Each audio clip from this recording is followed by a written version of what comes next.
Men are abandoning the church to avoid women. Imagine this: 1,000 single women pack into a church singles event, and barely 30 men show up. That single fact hits harder than any lecture because it lays bare the truth that men have had enough and they are done showing up for a game that was never designed to treat them fairly. Listen close, because what looks like a simple mismatch in attendance is actually the visible crack in a much larger shift that has been building for decades, and it is only accelerating now. Men are walking away, not just from church events, but from the entire expectation that they must chase validation in spaces where they are treated as disposable providers or villains by default. And if you stick around to the end, you will see exactly why this withdrawal is permanent and why women are only now starting to feel the full weight of what they helped create. Picture the scene from those recent church gatherings that have gone viral for all the wrong reasons. Rooms filled wall to wall with women of all ages who came expecting to meet decent men ready to lead and provide, and instead they find themselves staring at a handful of guys who look just as confused as everyone else. The women talk among themselves, asking where all the good men went, while the few men who bothered to attend quickly realize the ratio is so skewed that it feels more like a setup than a social event. This is not some isolated fluke happening in one city on one night. It is playing out in churches across the United States and Canada, and it mirrors the same pattern showing up in bars, clubs, and every other social venue where men used to gather. Men are refusing to attend these singles events, refusing to go on the scripted dates, and even stepping back from casual conversations with women because they have run the numbers in their own lives. And the math no longer adds up to anything worth their time or energy. What we are witnessing is a quiet global retreat where men are choosing solitude over constant performance. And for the first time in generations, they are finding real peace in that choice. The harsh reality that most people still refuse to say out loud is that most women do not actually like most men in any deep or consistent way. They do not spend much time thinking about the daily grind men endure, the risks men take, or the quiet struggles men face just to keep things stable for everyone around them. Instead, the default view that has taken root is that the world exists to orbit around female feelings and preferences, and anything that disrupts that orbit gets labeled as a problem that needs fixing. This mindset did not appear overnight. It grew through decades of messaging that painted men as the source of every inconvenience and men as the ones who must constantly prove they're worthwhile. Women are encouraged to demand more without offering much in return. Men started noticing the pattern a long time ago, but it took repeated experiences in dating courts, workplaces, and now even religious settings for the realization to sink in fully. When men see that their presence is tolerated only when it serves a specific purpose and discarded the moment it does not, they begin to calculate the cost of a continued participation, and many of them simply stop participating altogether. Think about how this plays out in everyday life. A man works long hours, builds skills, saves money, and tries to carry himself with some dignity, only to discover that in the dating market, his efforts are often met with checklists that move the goalposts every time he gets close. Women talk about wanting a partner who is emotionally available, financially secure, physically fit, and spiritually aligned, but the bar for what counts as secure or fit keeps rising, while the expectation that women bring equivalent value to the table stays conveniently vague. At these church events, the imbalance becomes impossible to ignore because the setting is supposed to filter for shared values. Yet, even there, the turnout reveals that men have already tuned out the constant demands. They see the same dynamic that exists everywhere else, and they decide the peace of their own company is worth more than another round of proving themselves to people who seem uninterested in mutual respect. This is not bitterness on the part of men. It is pattern recognition built from real outcomes. And once a man internalizes that data, He rarely unlearns it. Go back further, and you start to see the roots of this withdrawal in the cultural stories that have dominated for the last 50 years. Feminism positioned itself as a necessary correction, but in practice, it often framed men as obstacles to female fulfillment rather than partners in a shared life. Boys grew up hearing that their natural energy was toxic, their ambition was oppressive, and their desire for competence was somehow threatening. In schools and media and in family conversations, the message was consistent that men needed to step back, make space, and apologize for existing in ways that did not center female experience. At the same time, women were told they could have it all without trade offs and that any dissatisfaction in life could be traced back to male shortcomings. Courts began reflecting this imbalance with divorce and family proceedings that routinely favored one side in ways that stripped men of assets, time with children, and future stability, even when they had done everything asked of them. Men watched friends and relatives get destroyed financially and emotionally after marriages that were sold as partnerships but functioned more like contracts with uneven enforcement. The result was a slow erosion of trust that eventually turned into full disengagement. Men did not wake up one morning and decide to abandon everything. They tried the conventional path. They showed up to the events. They listened to the advice. They worked on themselves, and they kept encountering the same contradictions.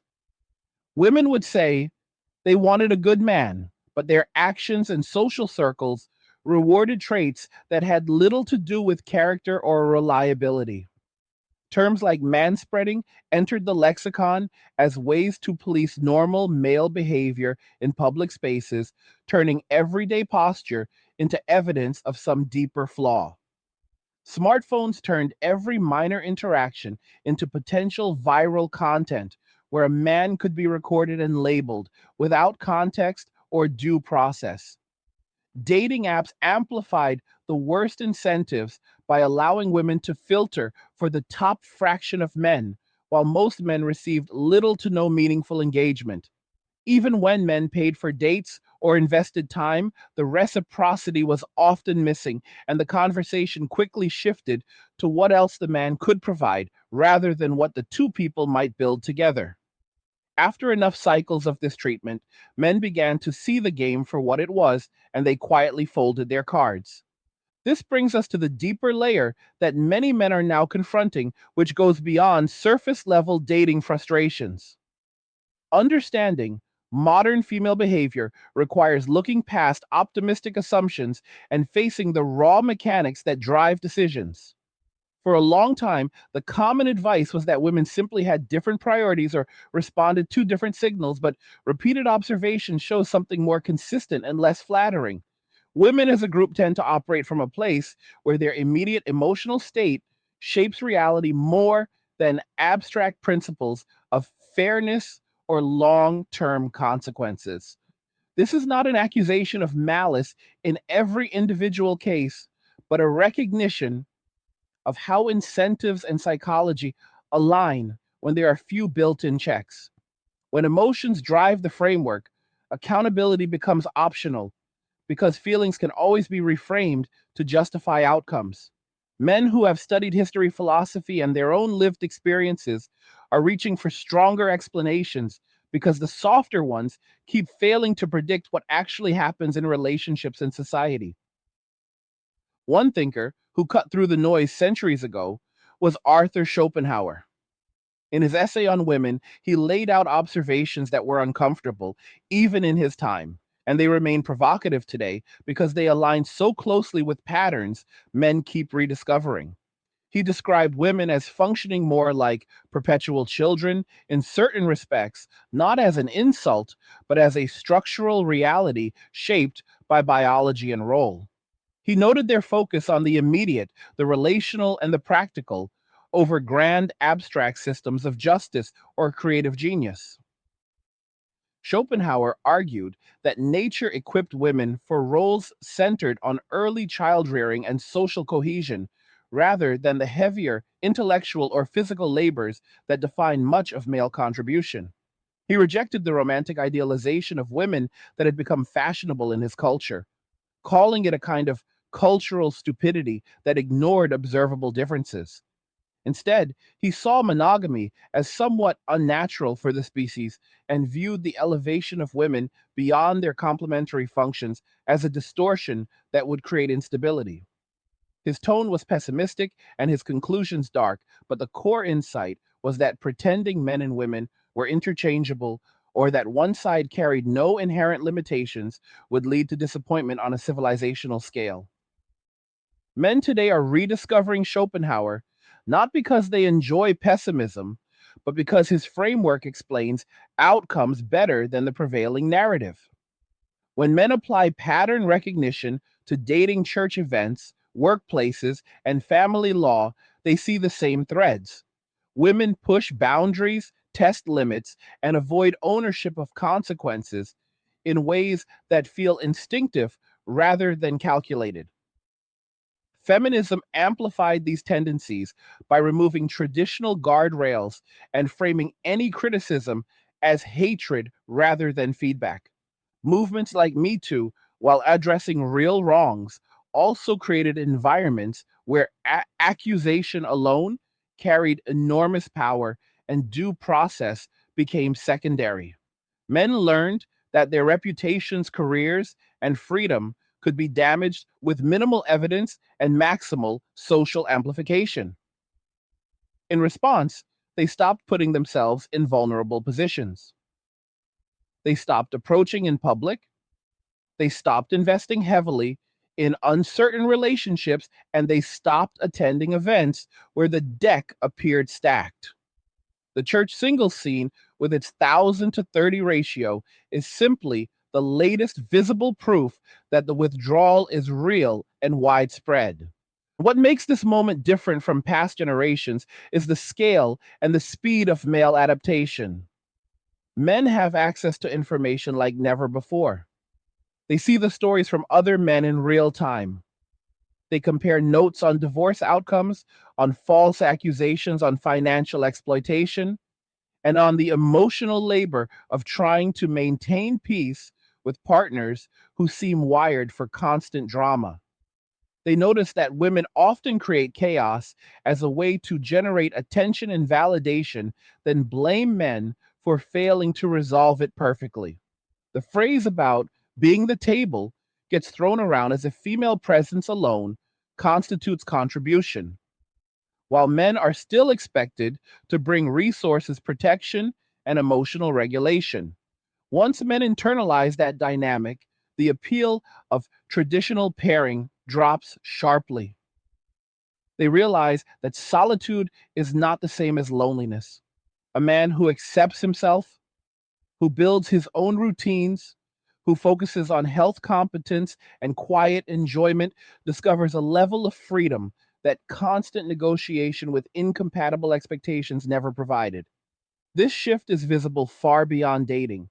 Men are stepping back from the job market in certain sectors, choosing simpler lifestyles or remote work that minimizes unnecessary interaction.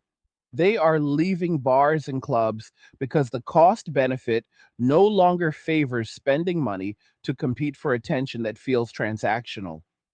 They are retreating into hobbies, solo travel, skill building, and male spaces where the rules are straightforward and the drama is minimal. In many cases, they are rediscovering the minimalist side of male nature, stripping away obligations that do not serve them and investing only in what delivers tangible returns in peace or purpose. Society used to rely on men as the buffer between harsh reality and protected classes, but that buffer function has been ridiculed for so long that men are conserving their energy for their own survival and happiness instead. The result is a world where women are beginning to experience the downstream effects of male absence in ways they did not anticipate. Every day, new clips surface of women expressing shock at how difficult basic life logistics have become without male support structures. They talk about the cost of living, the safety concerns, the emotional fatigue, and the lack of options for partnership. Some demand that men return to dating as if the withdrawal was a temporary tantrum rather than a rational response to decades of signals.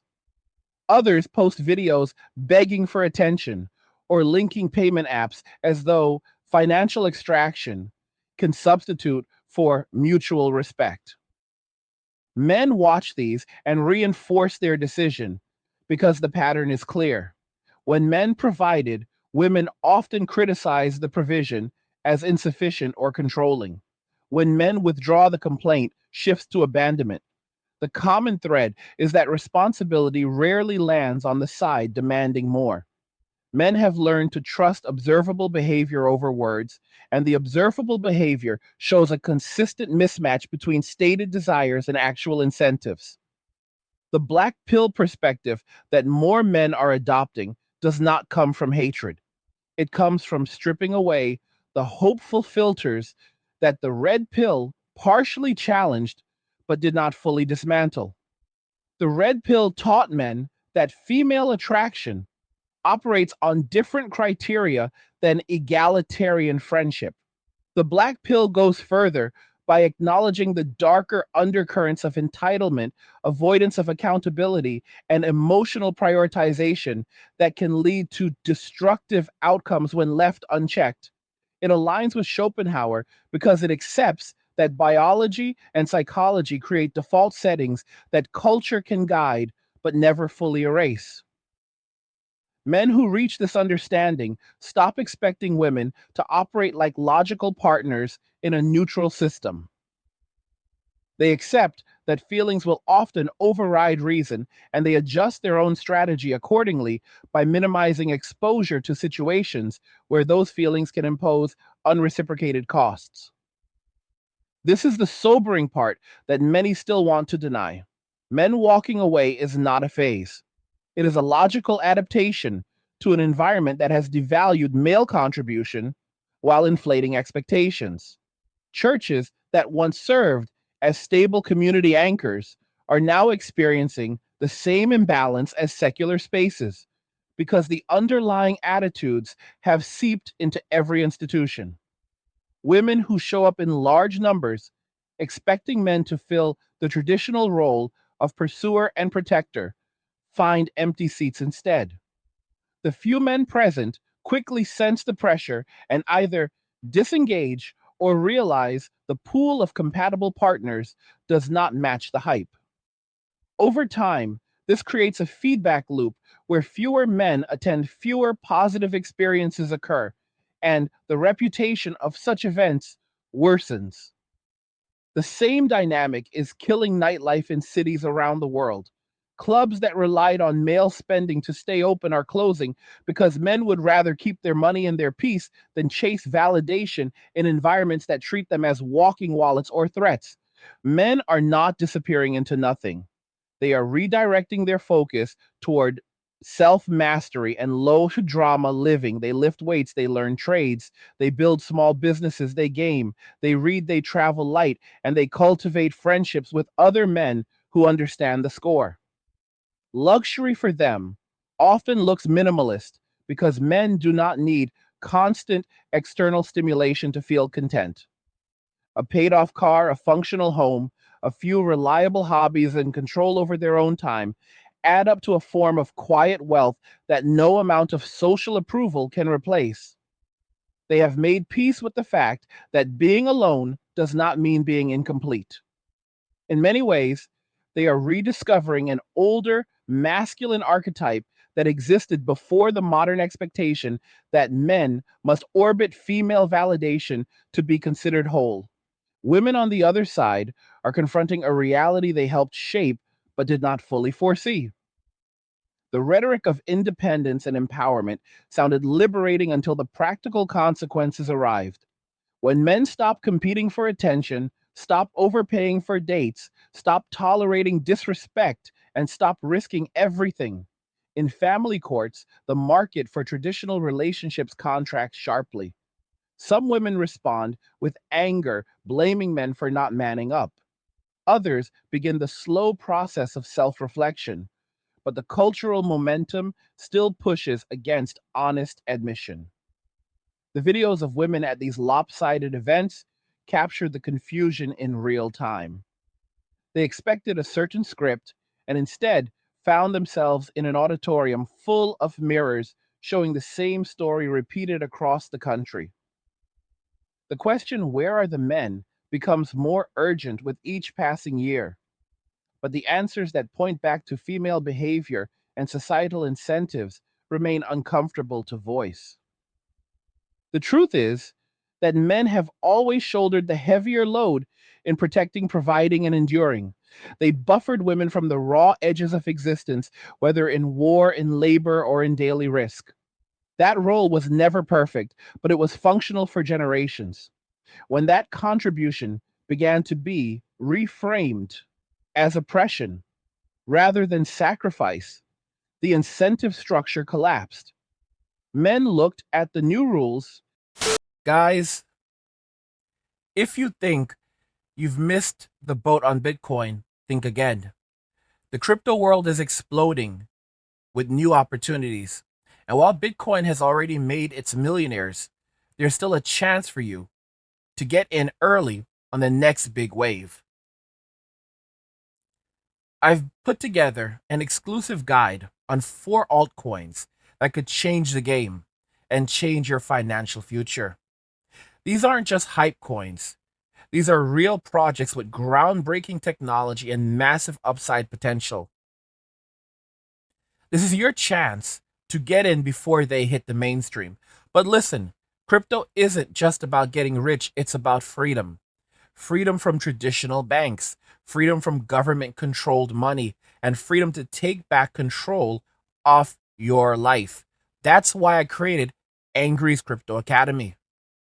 When you join the academy, you'll learn everything you need to know about cryptocurrency, how to buy, sell, and trade the right way, how to spot the coins that can truly take off, and how to use crypto to achieve real economic freedom.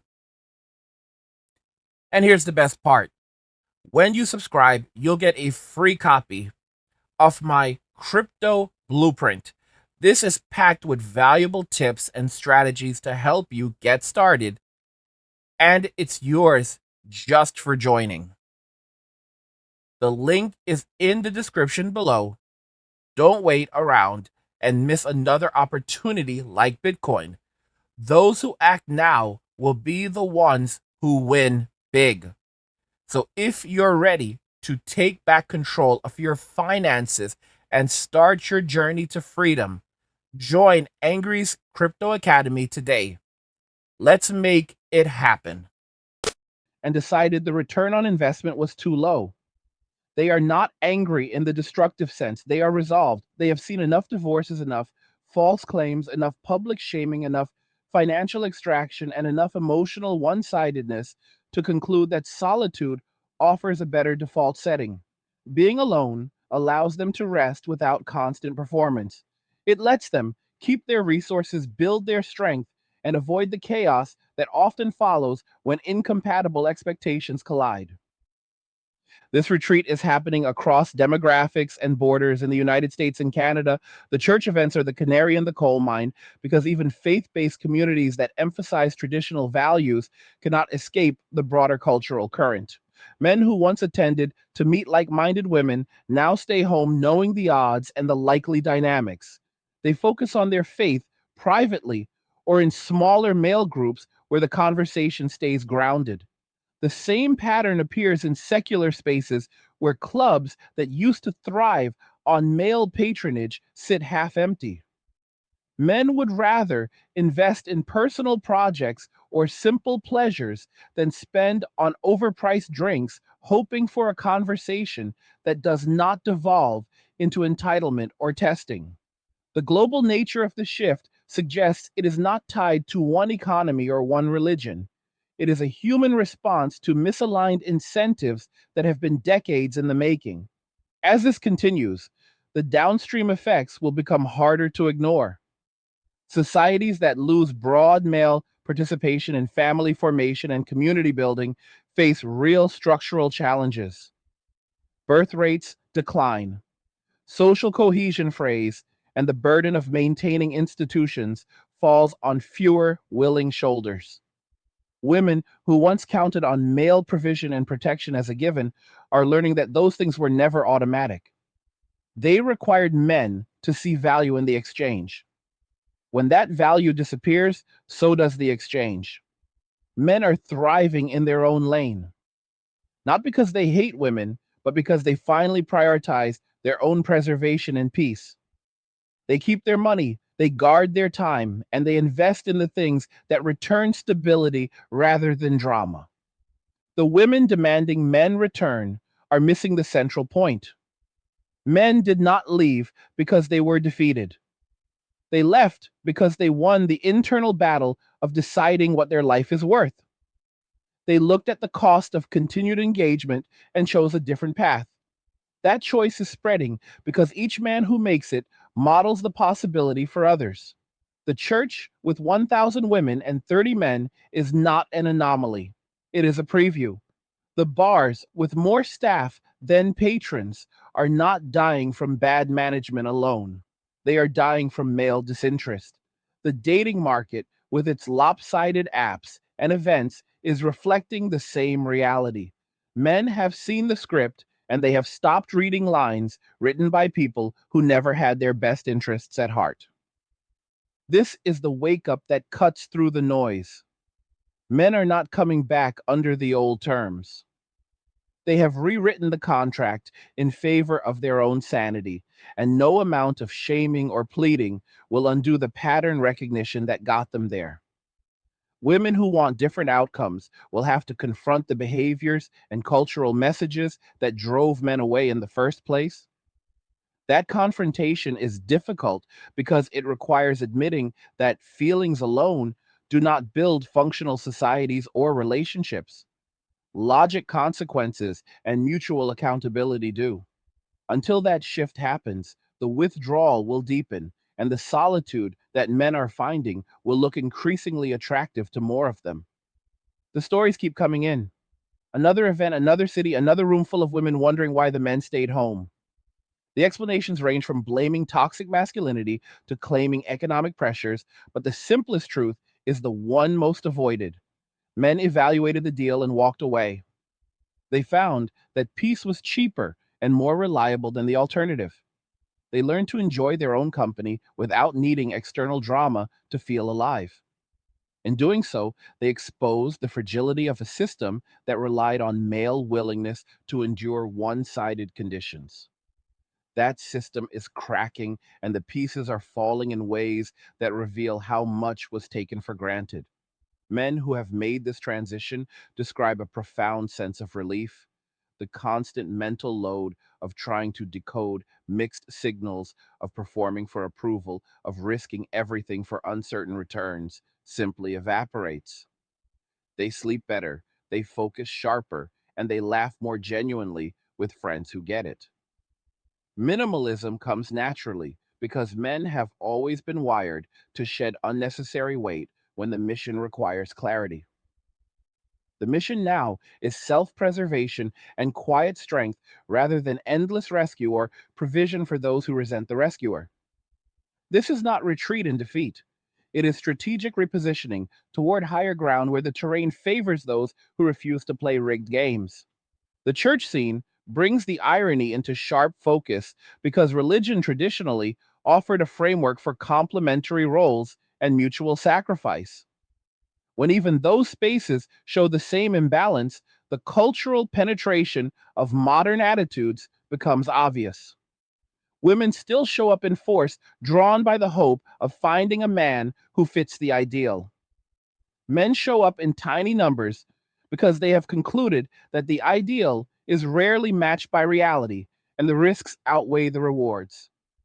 The few who attend often leave early realizing the environment rewards performance over substance.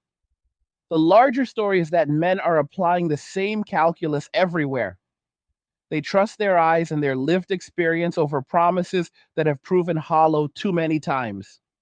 This pattern recognition is the quiet revolution happening in plain sight. Men are not organizing protests or making demands. They are voting with their feet, their time, and their resources. They are choosing hobbies that build skill over social performances that drain energy. They are keeping their finances tight rather than funding lifestyles that offer no loyalty in return. They are building physical strength because a strong man needs less from the world and offers less vulnerability to exploitation. In the process, they are rediscovering an older form of masculine contentment that does not require constant female affirmation to feel valid. The solitude they embrace is not empty, it is spacious, and it allows room for genuine growth without the noise of incompatible expectations. And women facing this new landscape often cycle through denial, anger, and bargaining.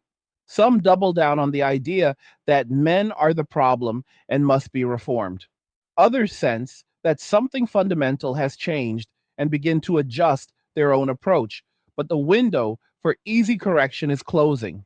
The men who have walked away have tasted freedom and they are not eager to trade it for renewed uncertainty. They see the TikTok pleas and the social media demands as confirmation that the previous dynamic was extractive rather than reciprocal. When men stop sending money, stop paying for meals, stop approaching, and stop attending, the absence creates its own pressure. That pressure is now visible in the empty seats at singles events and the quiet streets outside former nightlife hotspots. The deeper truth is that men have always been the ones holding the line between order and chaos in many practical domains. They took the dangerous jobs, they accepted the provider burden, they absorbed the criticism, and they kept showing up. When that role was systematically devalued, the line began to shift. Men stepped back to protect themselves, and in doing so, they forced everyone to confront the actual value of what they contributed. The current moment is the uncomfortable adjustment period where reality reasserts itself. Societies that adapt by restoring balance and respect will fare better. Those that continue to shame men for protecting their own interests will accelerate the very withdrawal they lament. Men are thriving in their chosen solitude, not because they lack ambition, but because they redirected it inward. They focus on mastery of self rather than management of female emotions. They build assets that cannot be easily taken rather than lifestyles designed to impress. They cultivate peace because they finally stopped believing that peace must be earned through endless concession. This is the sobering wake up that the church events and the broader trends are forcing into view. Men have changed their strategy because the old one stopped working and the new one suits them better. The world will have to adjust to that change because men are not reversing course without fundamental shifts in how they are treated and valued. The ratio at that church gathering was not an accident. It was the logical outcome of years of signals that told men their participation was optional at best and dangerous at worst. Women filled the room because they still operate under the assumption that men will always chase. Men stayed away because they learned that chasing often leads to diminishing returns and increasing risk. The gap between those two realities is widening, and it will continue to widen until the incentives realign or the culture accepts a new normal with fewer traditional pairings. For men, the new normal already feels like an improvement. They have their health, their money, their time, and their peace, and they guard those things more carefully now. This is the raw truth that cuts through the noise. Men walked away because staying no longer made sense. They found peace in solitude because the alternative delivered more chaos than companionship. They trust pattern recognition because words and promises proved unreliable too many times. The church, with its 1,000 women and handful of men, is a mirror showing the state of play across society. Men are done performing for a system that extracts without reciprocating. They are building lives on their own terms, and they are not looking back. The wake up is here for anyone willing to see it. The men are gone, and the reasons they left are written in plain sight for those who care to read them honestly. The imbalance at that church gathering reveals something far more structural than a simple turnout problem. Because when you look at how these events are organized and who actually benefits, the picture sharpens quickly. Organizers often charge men higher fees or make entry more difficult, while women enter freely or at reduced cost under the assumption that male attendance will follow naturally from the promise of meeting available women. Yet the promise falls flat when men calculate the real odds and the real atmosphere. In rooms where the ratio hits 10 to 1, or worse, the energy shifts into something awkward and pressurized, where the few men present feel like specimens on display rather than participants in a mutual search. And most of them sense that the conversations will circle around what the man can offer rather than what either side genuinely brings to a shared life. Women at these gatherings voice frustration, openly asking where the decent guys have gone and lamenting the absence of providers who can handle responsibilities. But the underlying expectation remains that men should still step into the traditional role while women retain full freedom to set terms that keep shifting. This creates a loop where attendance drops further because word spreads fast among men that showing up means walking into a situation stacked against genuine connection and heavy on performance and extraction. Men have grown wise to the pattern that plays out when supply and demand get this distorted, because in any normal market, the side in short supply holds leverage. But here, the cultural messaging has convinced one side that their presence alone constitutes the prize, while the other side is expected to compete endlessly without reciprocal value. The result is that men simply stop entering the arena, choosing instead to direct their effort toward areas where the rules are clearer and the returns more predictable. They see friends who attended similar events return with stories of being ignored or sized up for financial potential rather than character, and they decide the evening is better spent at home with a solid meal, a workout, or a hobby that actually builds something lasting. This disengagement is not driven by fear of rejection, because most men have faced rejection plenty of times and kept moving, but by the recognition that the entire setup treats them as interchangeable resources rather than individuals with their own standards and boundaries. When the cost of time, money, and emotional energy consistently outweighs any realistic chance at mutual respect, the rational choice is to conserve those resources for personal development and the quiet satisfaction that comes from not being constantly evaluated against an ever rising bar. Look at how this same dynamic has hollowed out other social spaces that once thrived on mixed gatherings, because bars and clubs that used to fill with men spending on drinks and atmosphere now struggle as guys realize they are essentially paying for the privilege of competing for attention that feels increasingly transactional and one sided. Women arrive dressed to maximize options, while men are expected to initiate approach pay and entertain. Yet any misstep gets labeled as creepy or aggressive, turning what should be light social interaction into a minefield of potential public shaming. Men who once enjoyed the nightlife scene for the energy and chance encounters now calculate that the same money can buy better equipment for their home gym, a new skill course, or simply fuel for solo adventures that leave them stronger and more independent rather than drained and second guessing every word.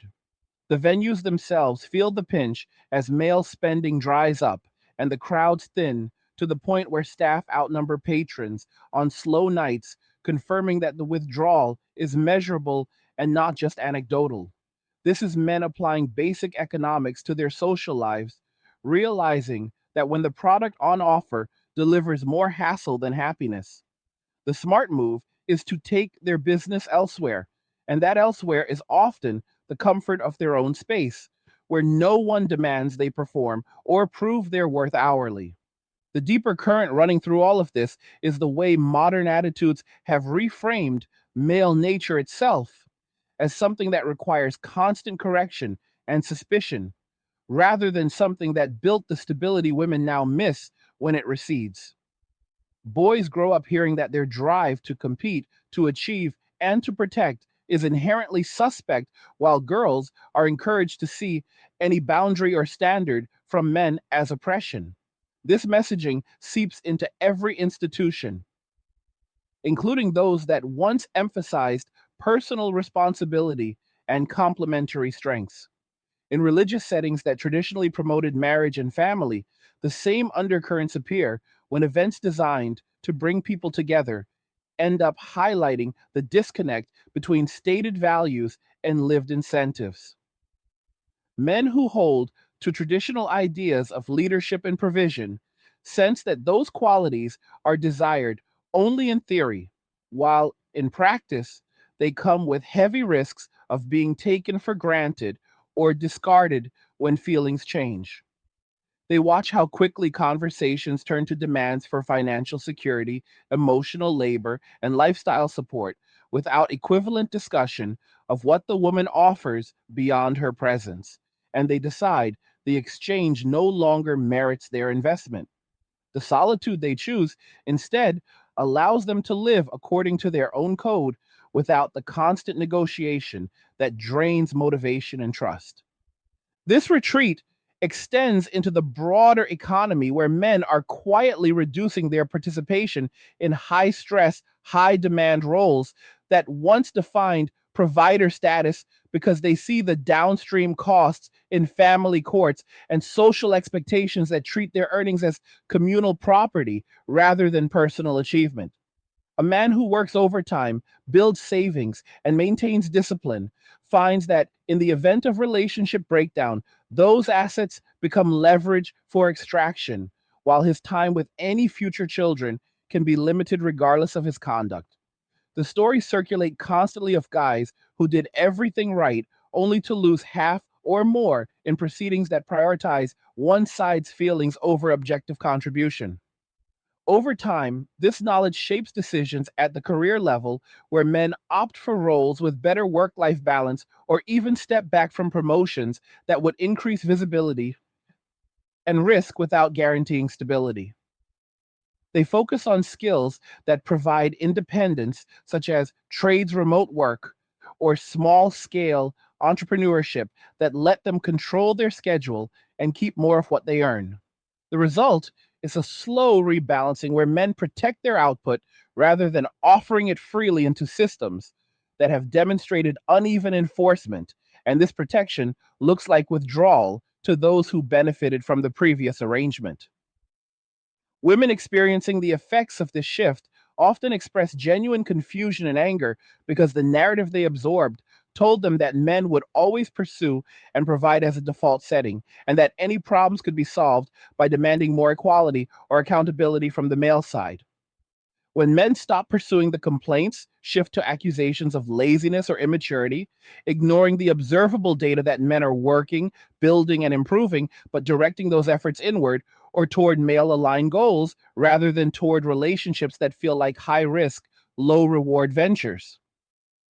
The fury at empty events stems from the realization that the script has flipped, and the side that once held the advantage through social pressure and legal backing now faces the consequences of its own rhetoric. Women who spent years signaling that men were optional or toxic discover that when men take that signal seriously, the optionality cuts both ways, and the resulting loneliness hits harder than expected because it lacks the external validation that was previously taken for granted. Some respond by forming women only groups or retreats aimed at self improvement or community building, but these efforts rarely address the core mismatch in what each side actually seeks in partnership, leaving the fundamental disconnect unexamined. The black pill lens that more men are quietly adopting cuts through the optimistic layers by focusing on the consistent patterns rather than the exceptions, because it acknowledges that female decision making often prioritizes short term emotional states and social positioning over long term mutual benefit in ways that logic alone cannot fully override.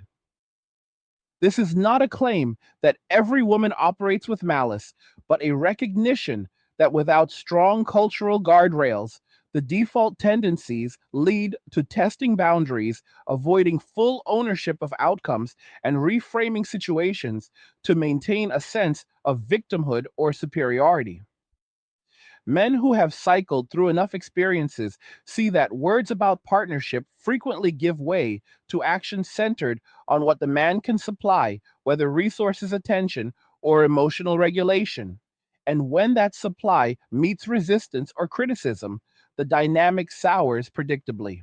Schopenhauer captured elements of this centuries ago when he observed that women tend toward the immediate and the relational while lacking the same drive toward abstract justice or grand creative endeavors that characterized much of male achievement.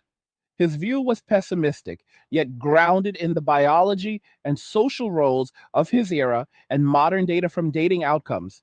Court statistics and social behavior continues to echo the core insight that pretending complete interchangeability creates friction rather than harmony. Men applying this clear eyed perspective stop expecting women to function as dispassionate partners in a neutral system and instead adjust their strategy to minimize exposure to unreciprocated costs. They recognize that peace in their own life often requires reducing entanglement with dynamics that generate drama as a byproduct of emotional prioritization.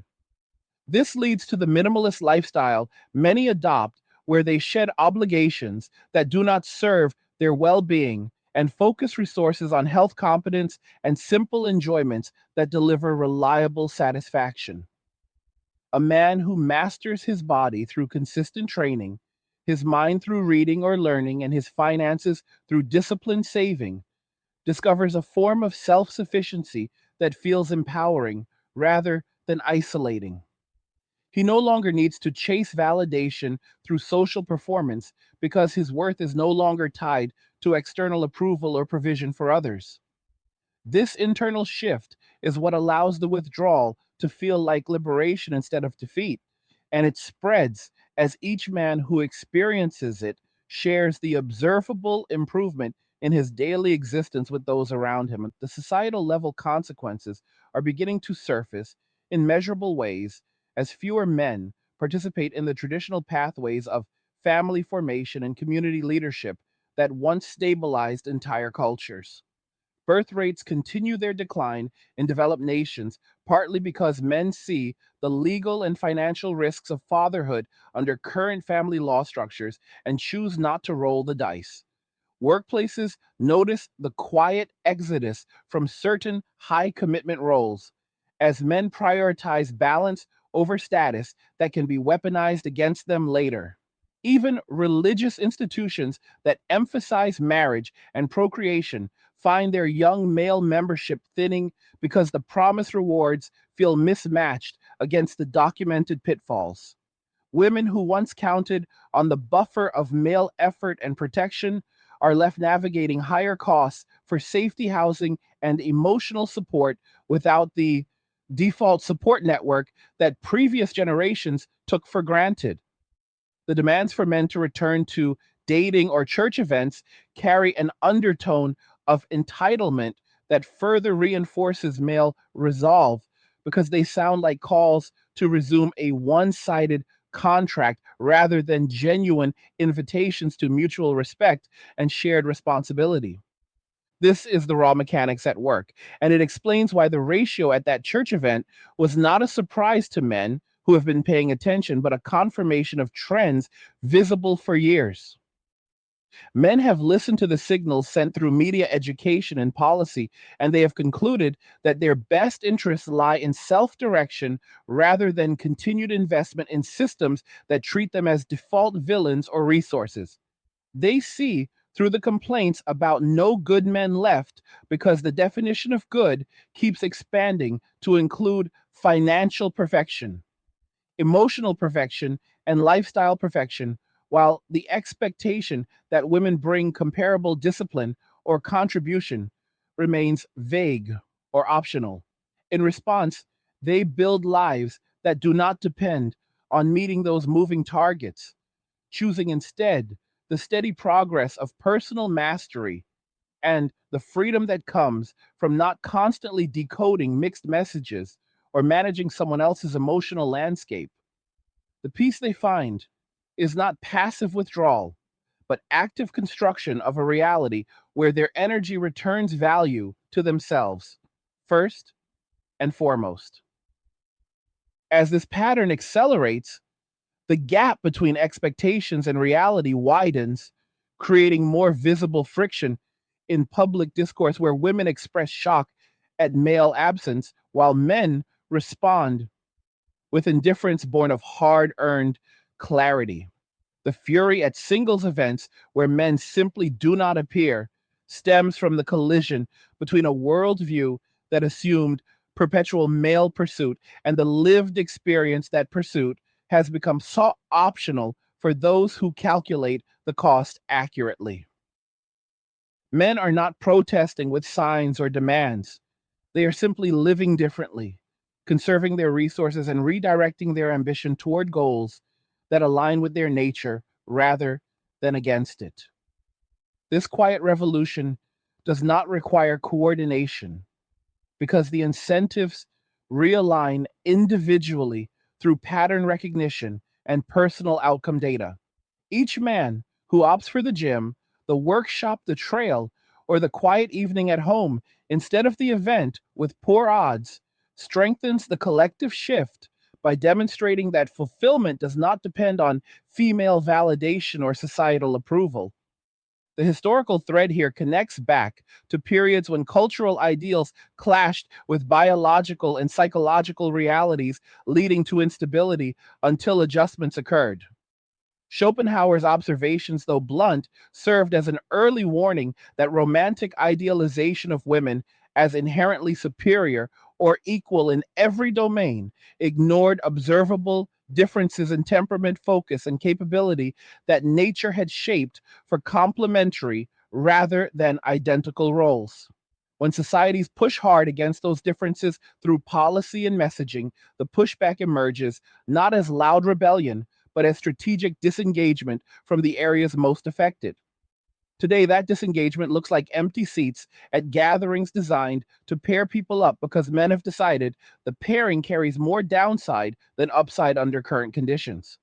They have seen enough examples of relationships that start with promise only to devolve into conflict over resources, respect, or responsibility, and they choose prevention and over cure by simply not entering the cycle.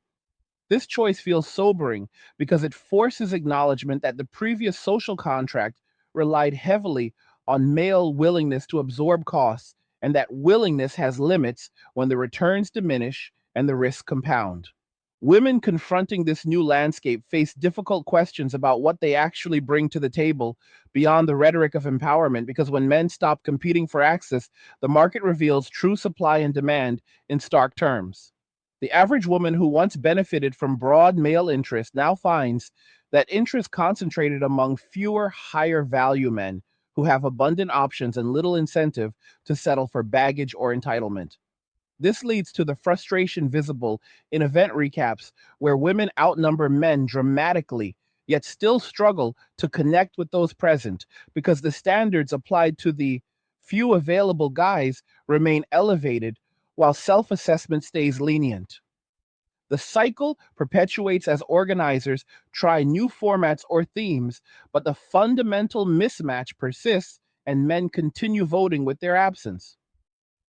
The sobering truth is that restoring balance will require more than shaming men for opting out. It will require honest examination of the behaviors, incentives, and cultural stories that made opting out the rational default for so many.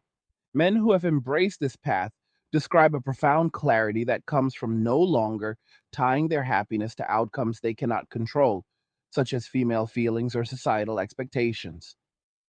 They focus on controllable variables like physical fitness, financial independence, skill acquisition, and meaningful male friendships that provide camaraderie without the drama of romantic negotiation. This redirection does not mean they hate women or society. It means they have accepted reality as it presents itself rather than as they wish it to be, and they act accordingly. The minimalist approach suits male psychology because it strips away excess and leaves room for depth in chosen pursuits, whether that is mastering a craft, exploring nature, or simply resting without guilt. In a world that once demanded endless performance from men, the ability to say no to unnecessary obligations feels like reclaiming sovereignty over one's own life. And that sovereignty spreads as more men witness the tangible benefits in reduced stress, improved health, and genuine contentment.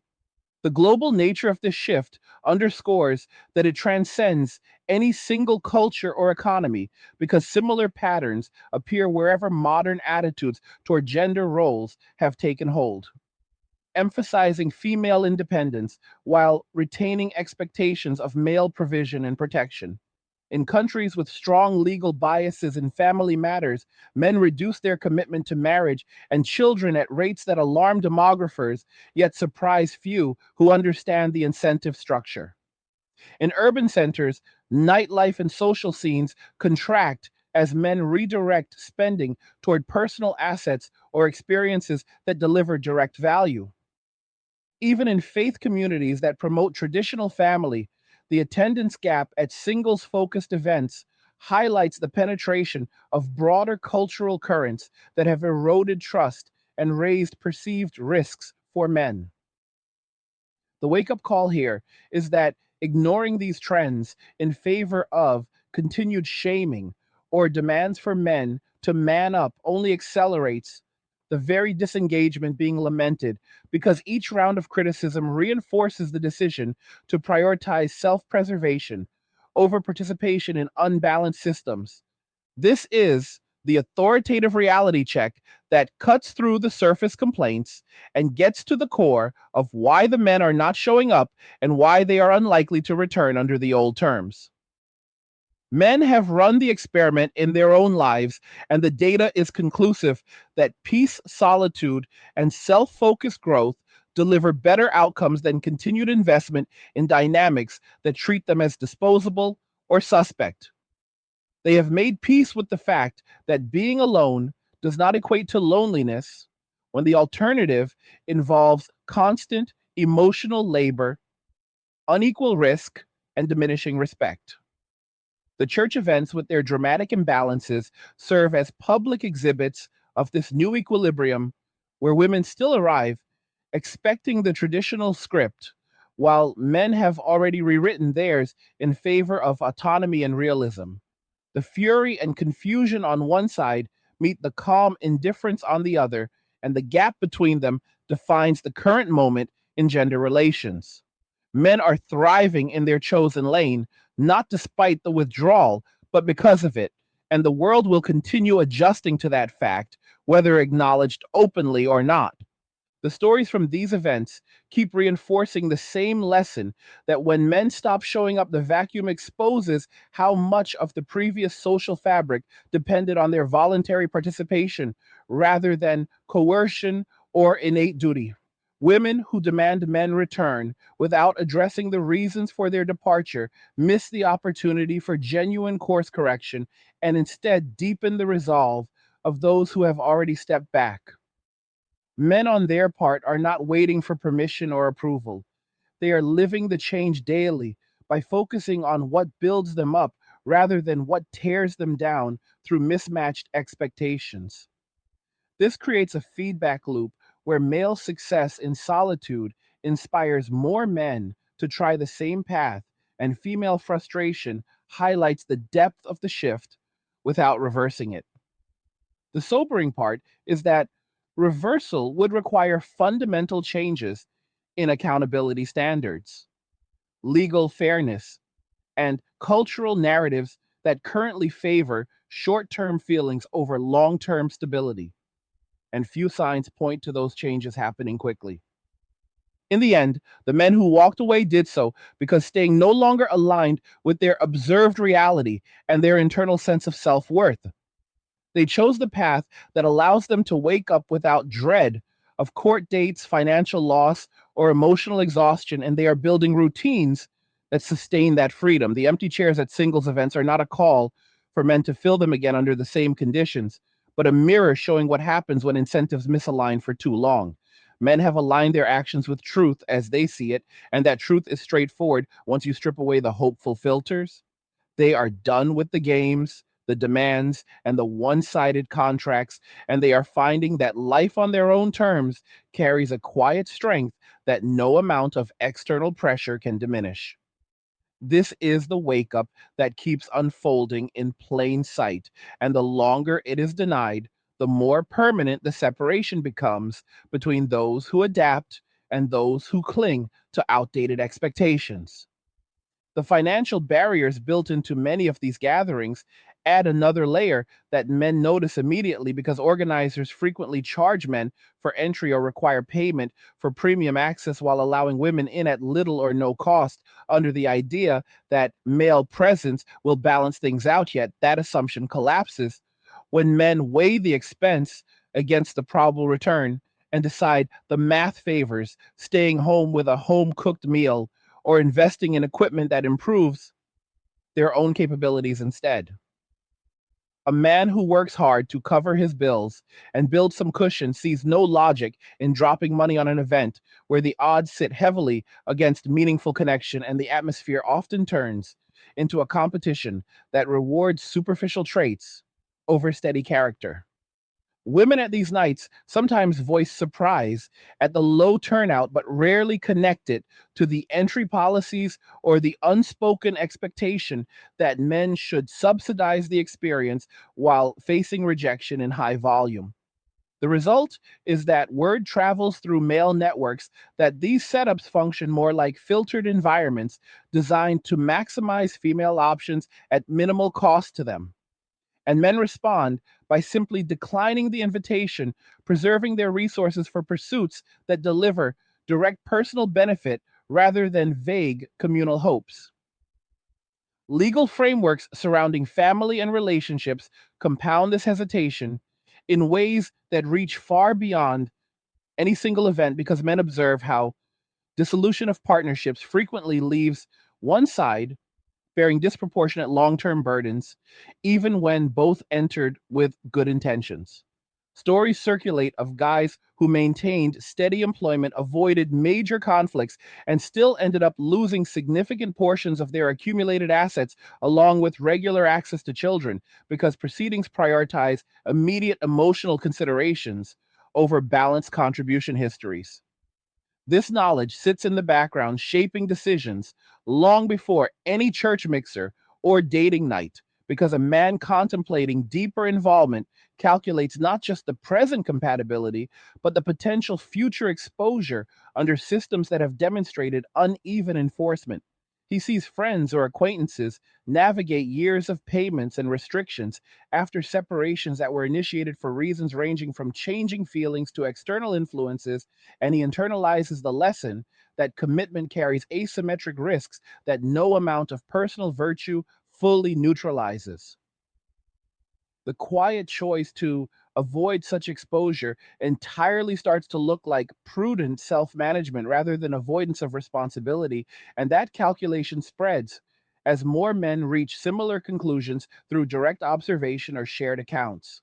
Cultural contradictions appear clearly when traditional settings like churches promote ideals of mutual sacrifice and complementary roles.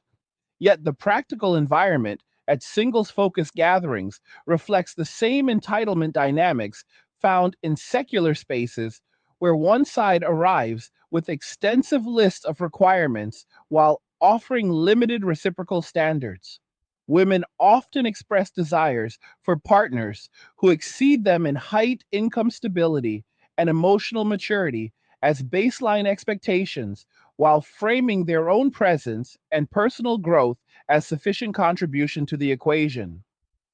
Men who hold steady jobs, develop skills, and maintain discipline hear these criteria and recognize that the bar has been set in a way that filters out the majority regardless of character or reliability, because the emphasis falls on pre existing achievement rather than joint building. The few men who do attend quickly sense the pressure to perform against those metrics, and many disengage early, realizing that genuine connection rarely forms when interactions feel like evaluations against an invisible scorecard.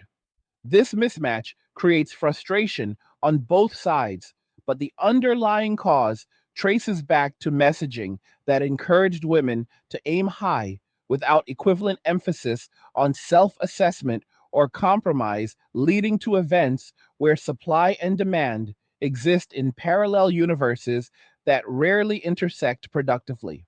Men adapt by redirecting their social energy toward activities that align with their natural inclinations, such as skill based hobbies, outdoor pursuits, or smaller male led groups where the focus stays on competence and camaraderie without the overlay of romantic expectation.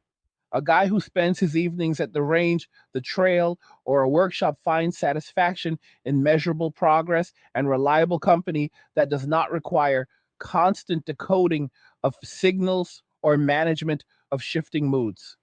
These environments reward consistency and directness, which suit male psychology better than crowded mixers, where indirect communication and social maneuvering dominate.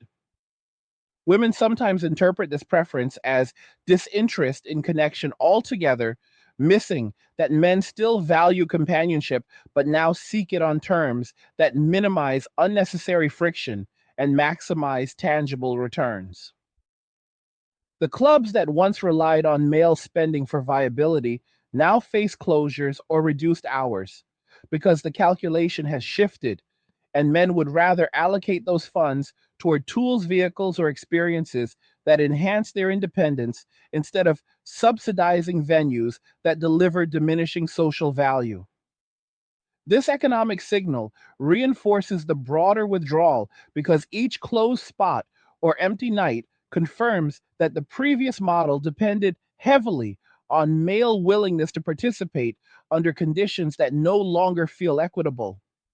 The shift in religious participation patterns adds another dimension because while overall attendance may show variations, the specific singles oriented events reveal a consistent male reluctance rooted in the perception that even faith based spaces have absorbed broader cultural assumptions about gender roles and responsibilities.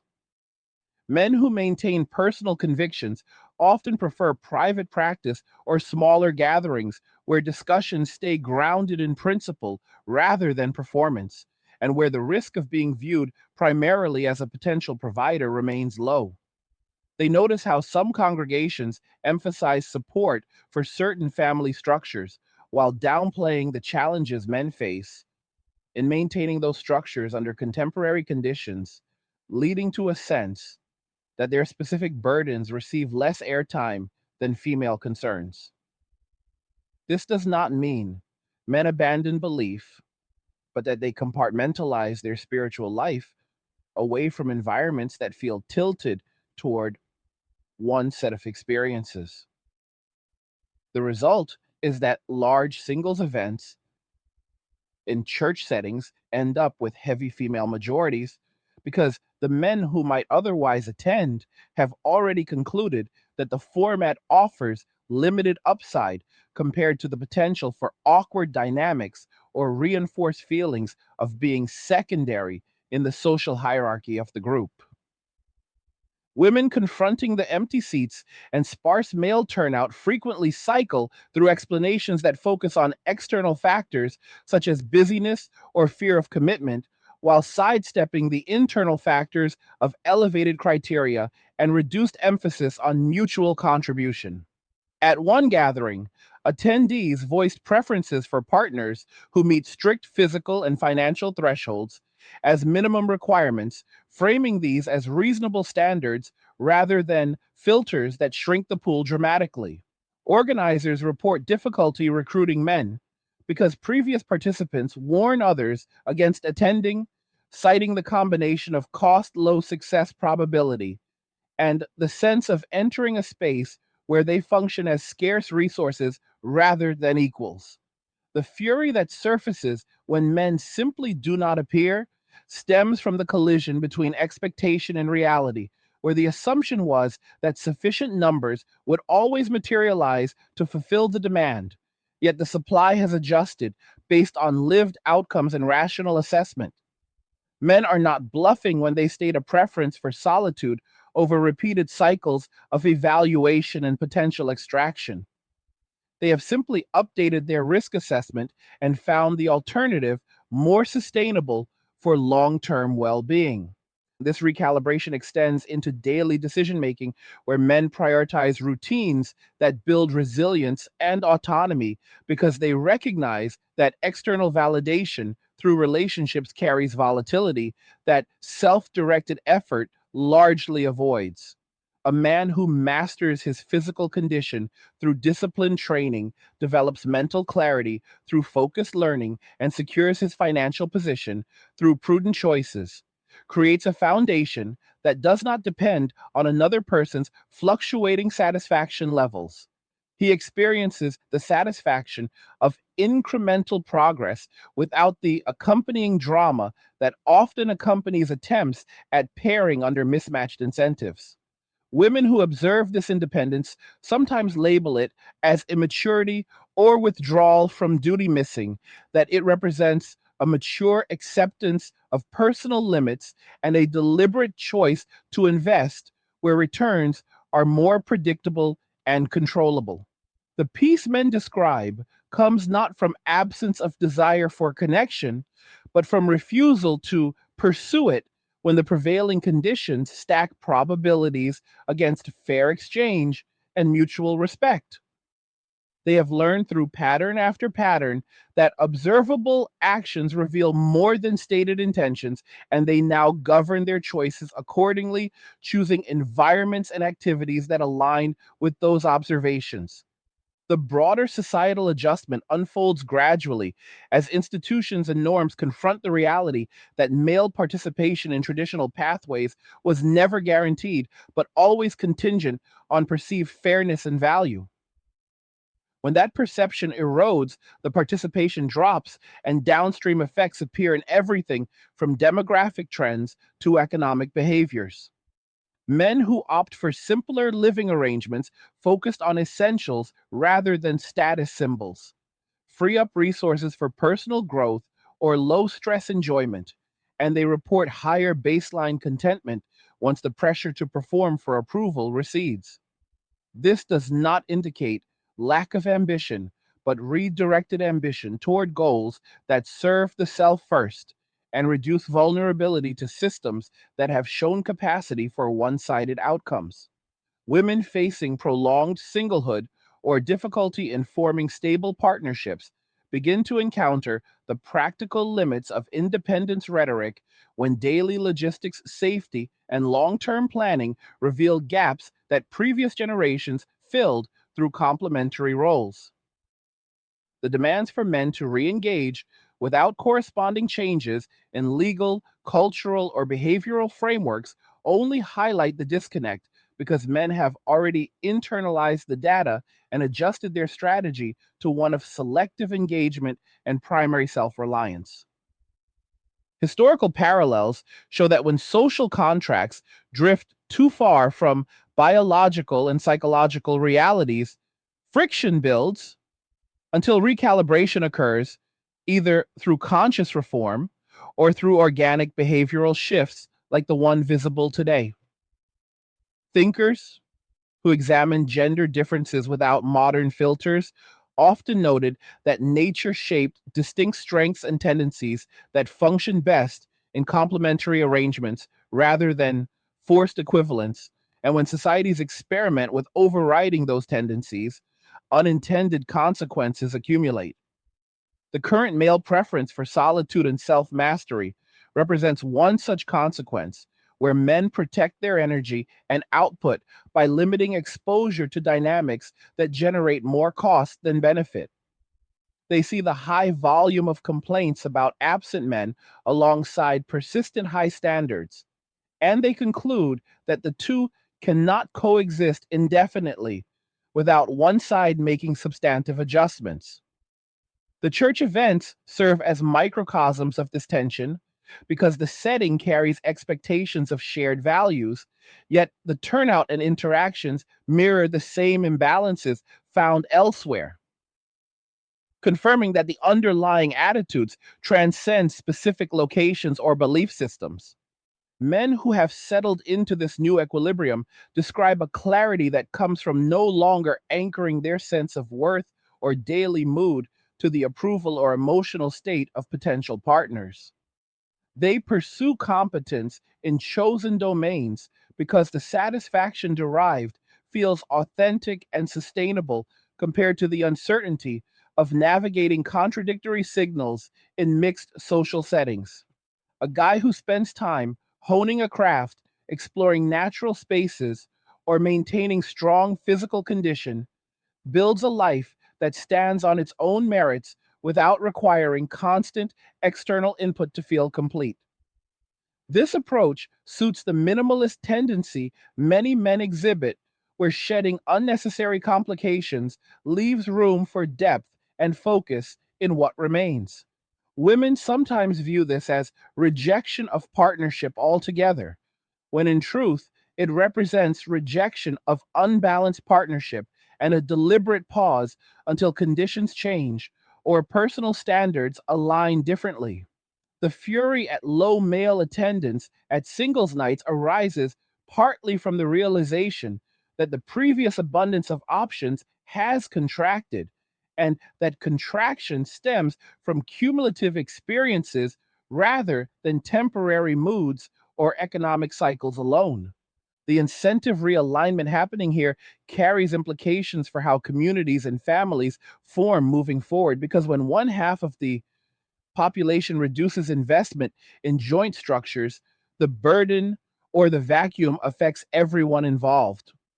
Men are not disappearing from society, they are repositioning within it, prioritizing domains where their efforts yield clearer returns and lower exposure to volatility.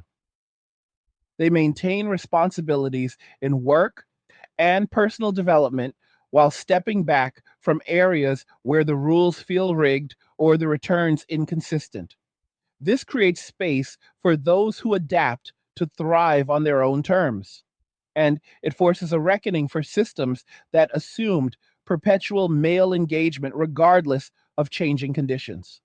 The sobering aspect is that restoration of broader participation would require addressing the documented asymmetries in risk accountability and expectation rather than repeated calls for men to simply show up again under the old framework. Men have shown through their absence that they are capable of finding fulfillment independently, and that capability now defines the new baseline for many. As these trends deepen, the conversations at gatherings that do occur often circle around the same themes of confusion and demand without landing on the practical steps that might narrow the gap.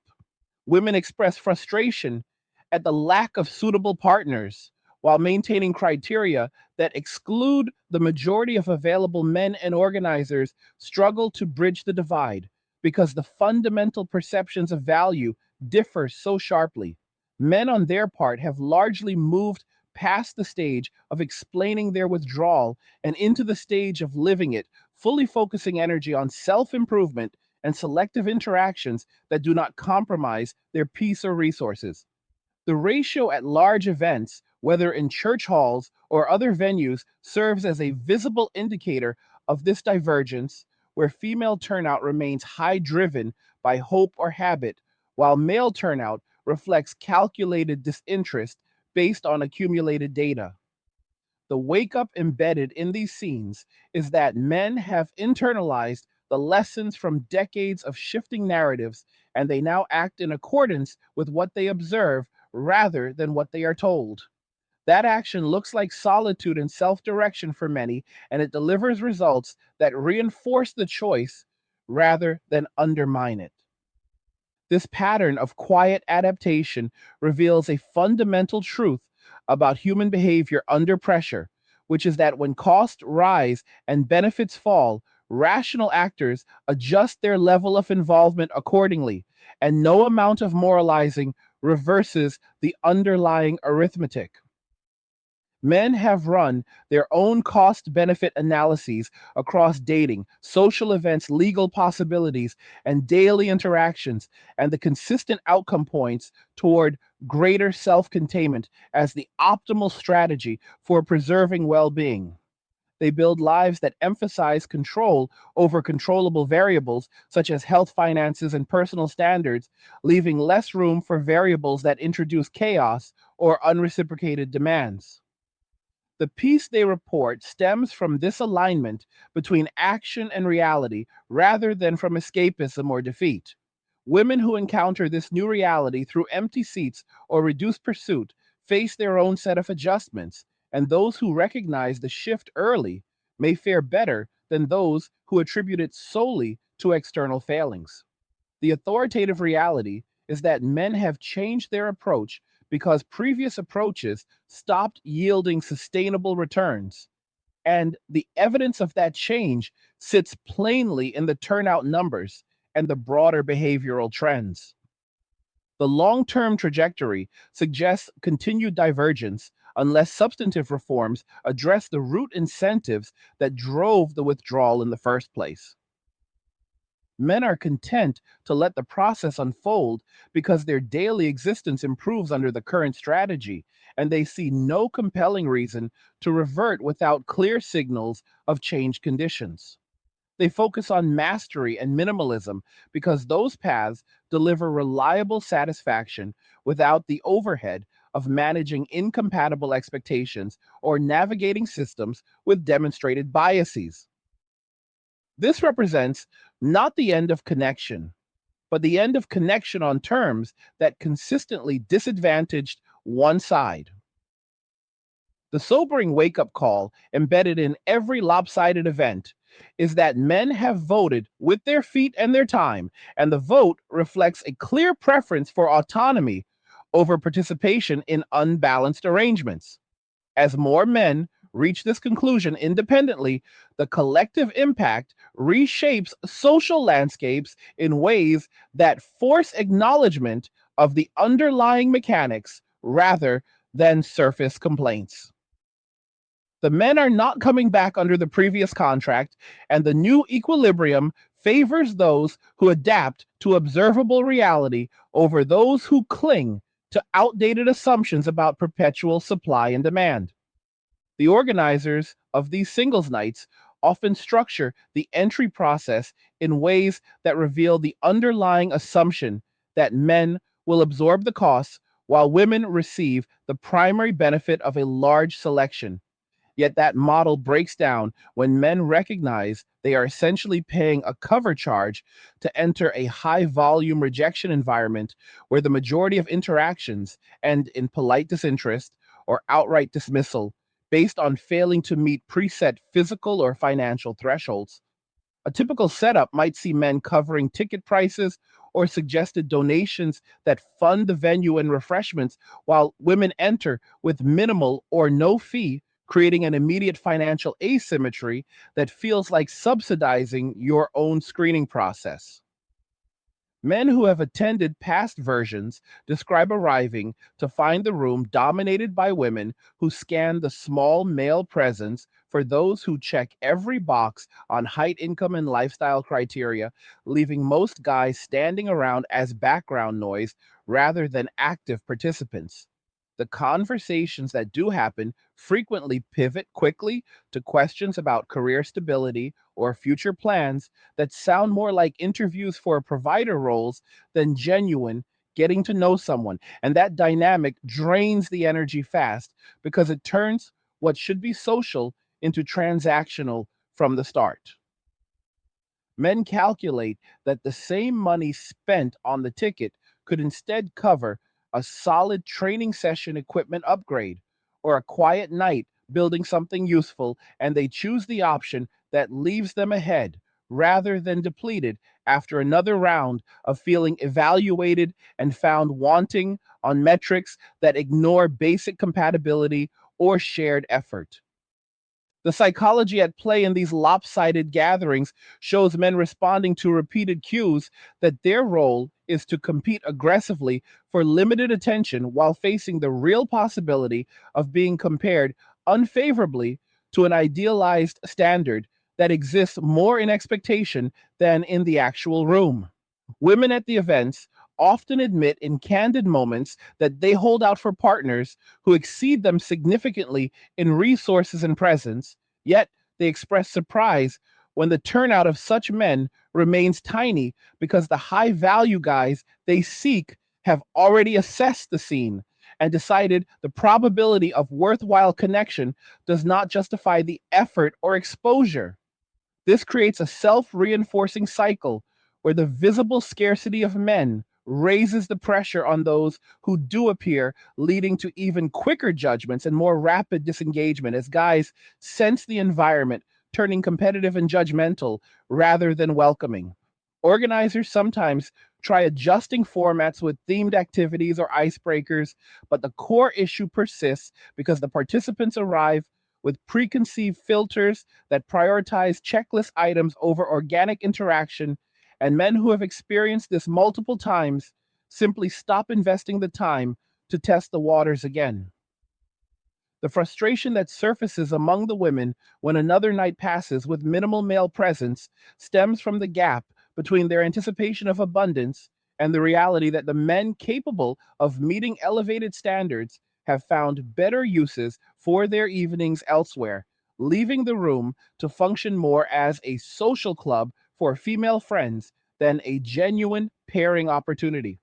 Men have internalized the risk profile of deeper involvement by observing how modern relationship structures often place the heavier long-term consequences on the side that brings tangible resources and stability into the equation. When partnerships form under current conditions, the legal and social frameworks tend to treat accumulated assets as subject to division based on feelings at the time of dissolution rather than proportional contribution or mutual agreement, creating a scenario where a man who built steadily can lose significant ground, even if he maintained fidelity and responsibility throughout. This awareness influences decisions at the earliest stages because a guy contemplating attendance at a singles night runs the mental simulation forward and sees that positive outcomes remain rare, while negative ones carry lasting financial and emotional weight that no event promise can offset. He watches how public discourse frames male provision as baseline expectation while framing any hesitation as deficiency. And he decides the smarter path is to direct his earnings and energy toward assets he controls outright, such as skills, property, or personal development that cannot be reassigned based on changing emotions.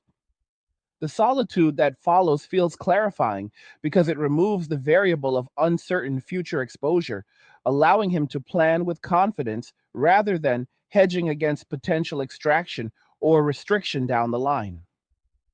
Women who lament the absence of reliable partners rarely connect their own criteria or the broader incentive environment to the outcome, instead, attributing the gap to male shortcomings, while the observable data shows men protecting their position through deliberate non participation. Cultural signals have trained generations to view male initiative as inherently suspect in mixed settings, turning what used to be normal social risk into a potential minefield where a straightforward approach can be reframed as pressure or inappropriateness depending on the recipient's mood or social circle. At these church or community events, the few men present often hold back from initiating because they anticipate the double bind where engagement invites scrutiny and withdrawal invites complaints about lack of effort, leaving them in a no win position that drains motivation before any real conversation begins. Women sometimes describe wanting men to lead and create the spark, yet the surrounding atmosphere includes constant reminders through media and peer talk that male pursuit carries risk of misinterpretation, leading many guys to default to observation rather than action. This hesitation compounds in environments where the gender ratio already signals scarcity because the pressure amplifies the perceived cost of any misstep. And men who value their reputation and peace opt out entirely rather than navigate the tightrope. The result is nights where women gather in large numbers, expecting traditional dynamics, only to find the space functioning as extended friend time, with occasional speculation about why the men stayed away. And the cycle continues as each unsuccessful event reinforces the male choice to avoid the setup altogether. The adaptation men make involves building daily structures that emphasize measurable self improvement and low friction routines, because those paths deliver consistent progress without the volatility introduced by depending on another person's alignment or satisfaction. A man who dedicates time to physical conditioning skill acquisition or financial discipline experiences the satisfaction of direct cause and effect, where effort translates reliably into better capability or security. And that reliability stands in contrast to the uncertainty of social environments where outcomes hinge on subjective filters and shifting standards. He discovers that maintaining strong health sharpens mental focus, allowing clearer decision making across all areas of life. And he redirects the energy previously spent decoding mixed signals into pursuits that compound over time, such as learning practical trades, exploring efficient living, or cultivating hobbies that provide genuine restoration. This approach aligns with the male tendency toward problem solving and competence building rather than relational maintenance under mismatched conditions. And it creates a buffer of independence that reduces the appeal of events, promising connection at the price of performance and potential downside. Women observing this self contained lifestyle sometimes interpret it as disinterest in all connection, when the truth is a selective interest in dynamics that offer mutual benefit without one side carrying disproportionate load or risk. And until that balance reemerges, the preference for controlled solitude holds firm.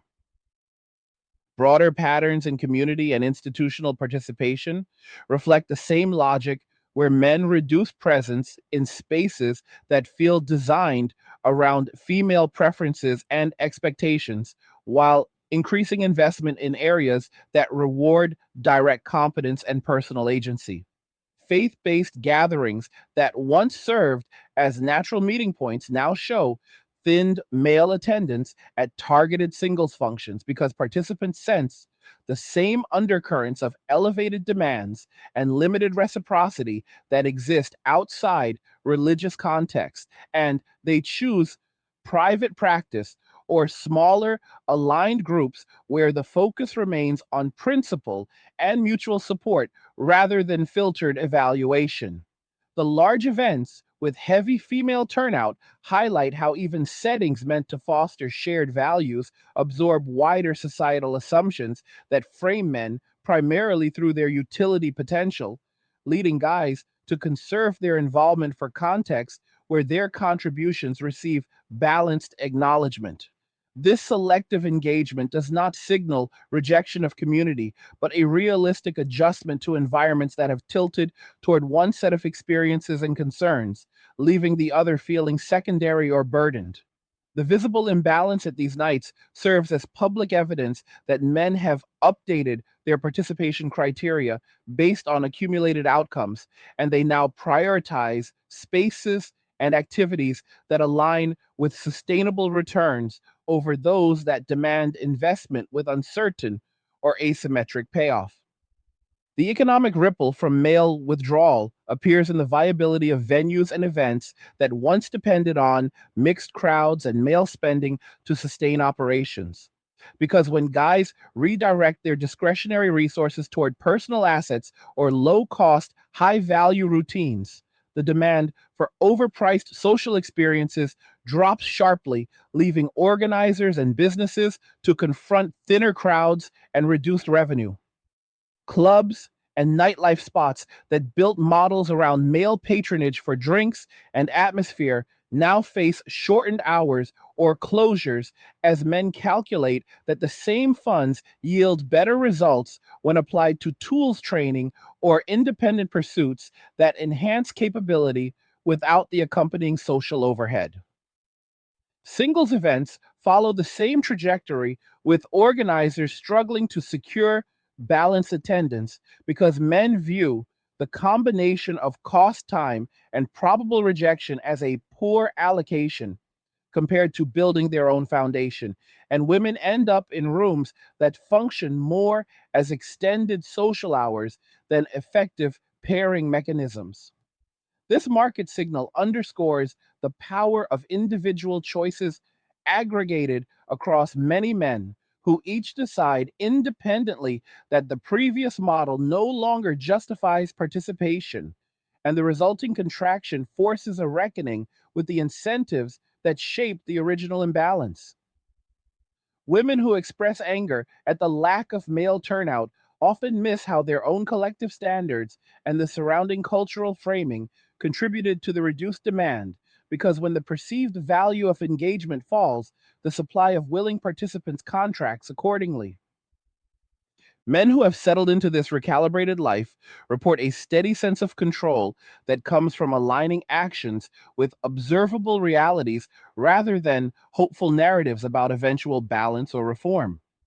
They structure their weeks around routines that build physical, mental, and financial resilience, knowing that self sufficiency provides a stable base no external relationship can guarantee, and that stability frees them from the mental load of constantly assessing compatibility against moving targets. A guy who maintains disciplined habits in training, learning, and resource management experiences, compounding benefits where each area supports the others, creating a life that feels purposeful and self directed rather than reactive to someone else's criteria or emotional state. This foundation allows selective openness to connection on terms that respect his boundaries and contributions without requiring him to subsidize or perform indefinitely. And until those terms become common, the default remains focused inward. The sobering element for wider society is that this inward focus represents a rational response to conditions where participation carried higher costs and lower guarantees, leading men to protect their position and redirect effort toward domains with clearer rules and direct rewards. The conversations that emerge in these sparsely attended events often circle the same frustrations without landing on adjustments that might restore equilibrium, because women voice desires for partners who embody strength, provision, and leadership while maintaining personal standards that limit the pool of men willing to step into those roles under current risk profiles. Organizers note the difficulty in attracting balanced crowds because past experiences have taught men that the format favors high volume female attendance with corresponding pressure on the minority male side to deliver against expectations that rarely include equivalent self evaluation or compromise. The fury that builds when another gathering passes with minimal male presence stems from the collision between anticipated traditional dynamics and the reality that men have assessed the setup and chosen absence as the lower cost option, preserving their energy for pursuits that deliver reliable satisfaction. This pattern repeats across locations and formats, confirming that the withdrawal is not isolated or temporary, but a sustained adaptation based on pattern recognition and outcome tracking that men apply consistently across social, professional, and personal domains. The wake up embedded in every empty seat or imbalanced ratio is that men have shifted their strategy toward self preservation and autonomy, because continued engagement under prevailing conditions no longer aligned with sustainable well being. And that shift now defines the new operating reality for those paying attention. Longer term, the divergence in participation creates spaces where women increasingly form their own support networks or communities centered on shared experiences of single life, while men continue building independent structures that emphasize competence and minimal external dependence. The events that persist function less as bridges to partnership and more as venues for female camaraderie, with occasional acknowledgement of the missing male element that once provided balance and momentum. Men, on their side, report greater clarity and reduced stress when their social calendar reflects chosen activities rather than obligatory performances, and they invest in hobbies, skills, and routines that compound into tangible capability and peace.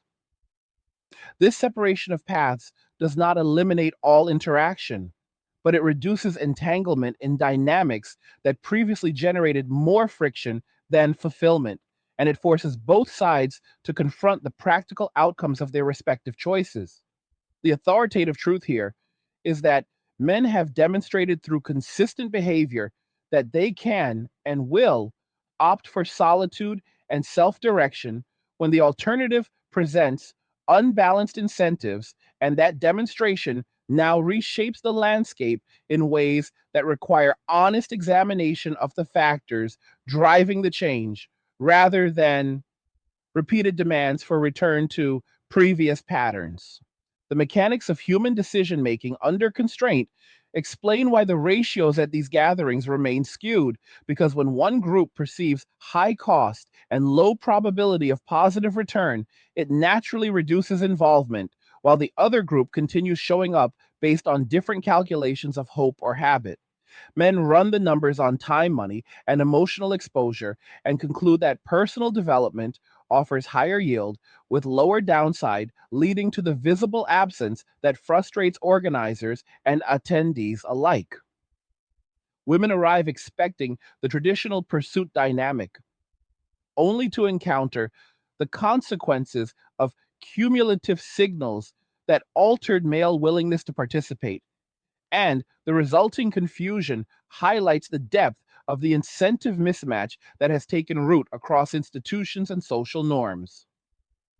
The sobering wake up is that restoring broader male engagement would demand substantive shifts in how risks, responsibilities, and contributions are framed and enforced rather than appeals to duty or guilt, because men have tasted the alternative of controlled autonomy and found it superior to the previous default under current conditions.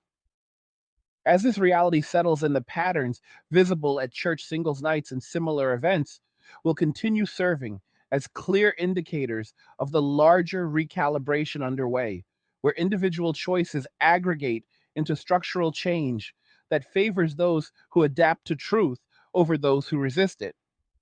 The decision process men apply before committing time or resources to any social gathering has evolved into a straightforward calculation of probable net outcome, where they weigh the likelihood of genuine mutual interest against the certain expenditure of energy, attention, and often money. And when the scales tip consistently toward net loss, the choice becomes automatic avoidance rather than hopeful attendance. At events structured around pairing people, the few men who still test the waters arrive with lowered expectations and heightened caution, because past cycles have shown that initial conversations frequently pivot to assessments of status and capability rather than shared exploration of values or compatibility, and that pivot signals the interaction may serve more as a filter than a foundation. Women in the room may genuinely seek connection, yet their expressed preferences often center on traits that concentrate among a narrow segment of men, who in turn have learned to allocate their presence more selectively, leaving the majority of attendees in a holding pattern of observation and polite deflection. This dynamic turns what organizers intend as opportunity into a subtle audition process, where men sense the evaluation occurring in real time and decide the audition rarely justifies the ticket price or the evening spent navigating indirect cues. The pattern solidifies as each unsuccessful night adds another data point to the internal ledger, confirming that personal routines at home or in controlled settings deliver higher satisfaction with zero requirement to perform against subjective benchmarks that shift based on mood or group consensus. Risk assessment in personal relationships has shifted for men toward a default posture of containment because they observe how even well intentioned pairings can unravel under frameworks that treat accumulated effort as jointly claimable while treating initiation and provision as individually obligatory, creating an environment where forward movement feels like stepping onto uneven ground. A man who has built steady habits of discipline and resource management sees the potential for future disruption if external factors or changing feelings trigger dissolution proceedings that prioritize immediate needs over historical contribution. And he adjusts by limiting exposure to situations that could lead down that path in the first place. This adjustment manifests as reduced attendance at mixers or events promising romantic potential, because the forward simulation includes not only the present interaction, but the possible long chain of consequences that modern structures attach to deeper involvement. And when the chain shows frequent downside branches, the rational move is to keep the chain short or non existent. Women who attend in large numbers expecting traditional male pursuit encounter instead the quiet absence that results from this collective internal math, and they often attribute the gap to temporary factors like schedules or maturity levels, while the underlying driver remains the sustained pattern of asymmetric exposure that men have documented across multiple domains. The solitude that follows for men carries the benefit of uninterrupted focus on controllable variables, allowing them to strengthen their position without the overlay of external variables that introduce volatility without guaranteed reciprocity. Community spaces once served as neutral ground for organic interaction, but many have reconfigured around implicit preferences that favor one set of experiences, leading men to seek smaller or self organized alternatives where the emphasis stays on practical collaboration or shared interests rather than filtered social evaluation. In settings that carry the label of singles focused, the turnout imbalance creates an atmosphere where the minority presence feels spotlighted and judged against collective standards that emphasize external markers over internal consistency. And men who value straightforward exchange disengage to avoid the role of scarce commodity under inspection. This reconfiguration leaves larger events functioning primarily as venues for same side camaraderie, with occasional acknowledgement of the missing element that once provided momentum and balance, and the cycle perpetuates because the format itself reinforces the perception that participation carries more performative demand than mutual benefit. Men respond by investing in networks built around competence based activities such as group training sessions, skill sharing, or project collaboration, where the rules remain explicit and the returns flow directly to all participants without the need to navigate layered expectations of provision or emotional labor.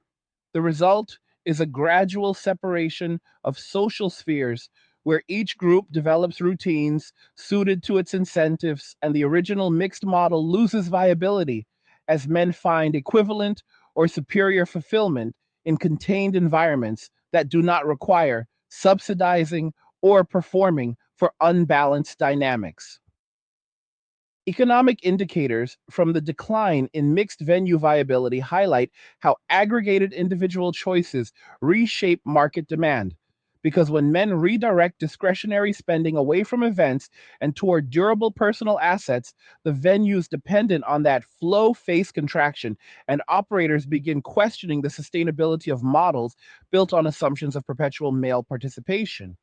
A night that once drew balanced crowds through the promise of social opportunity now sees revenue drop as men calculate that the same amount allocated to quality tools, reliable transportation, or skill development compounds into lasting capability rather than evaporating in an evening of uncertain interactions.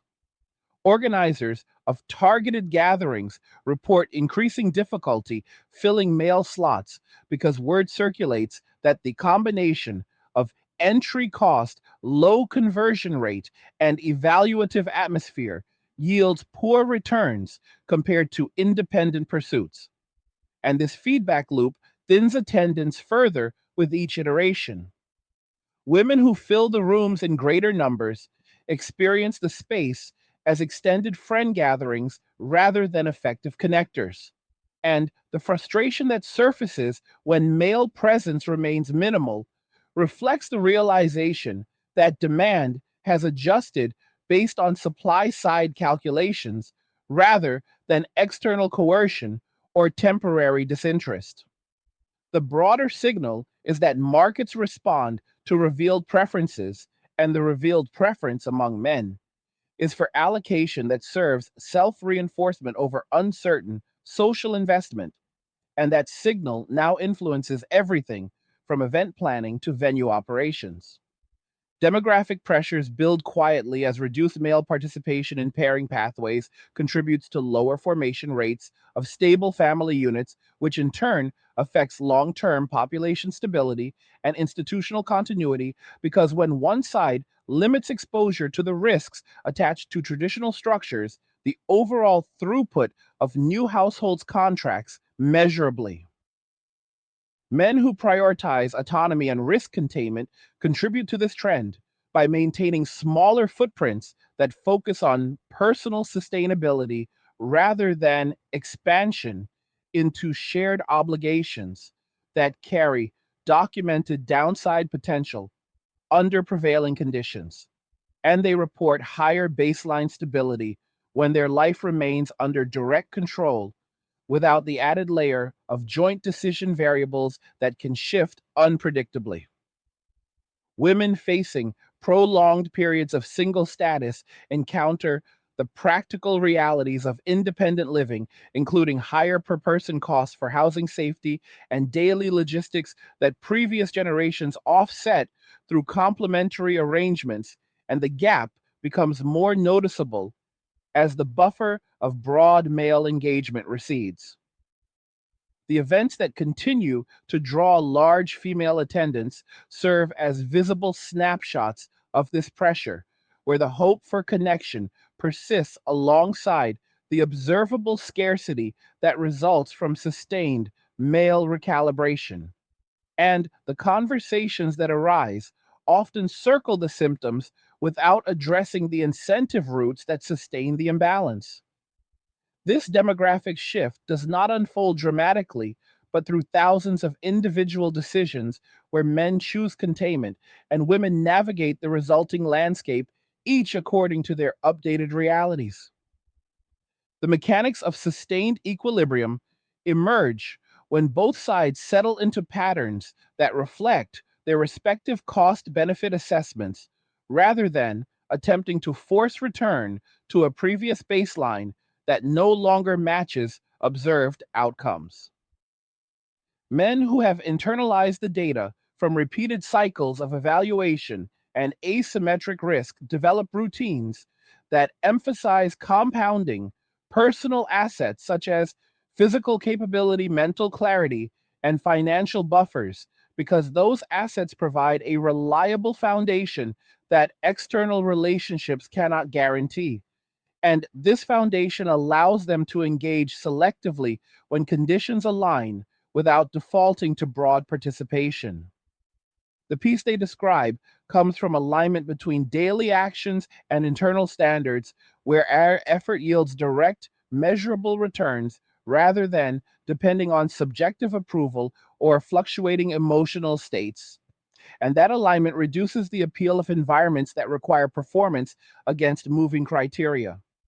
Women who maintain high attendance at singles oriented gatherings often do so from a combination of habit and residual expectation that the traditional dynamic will eventually reassert itself.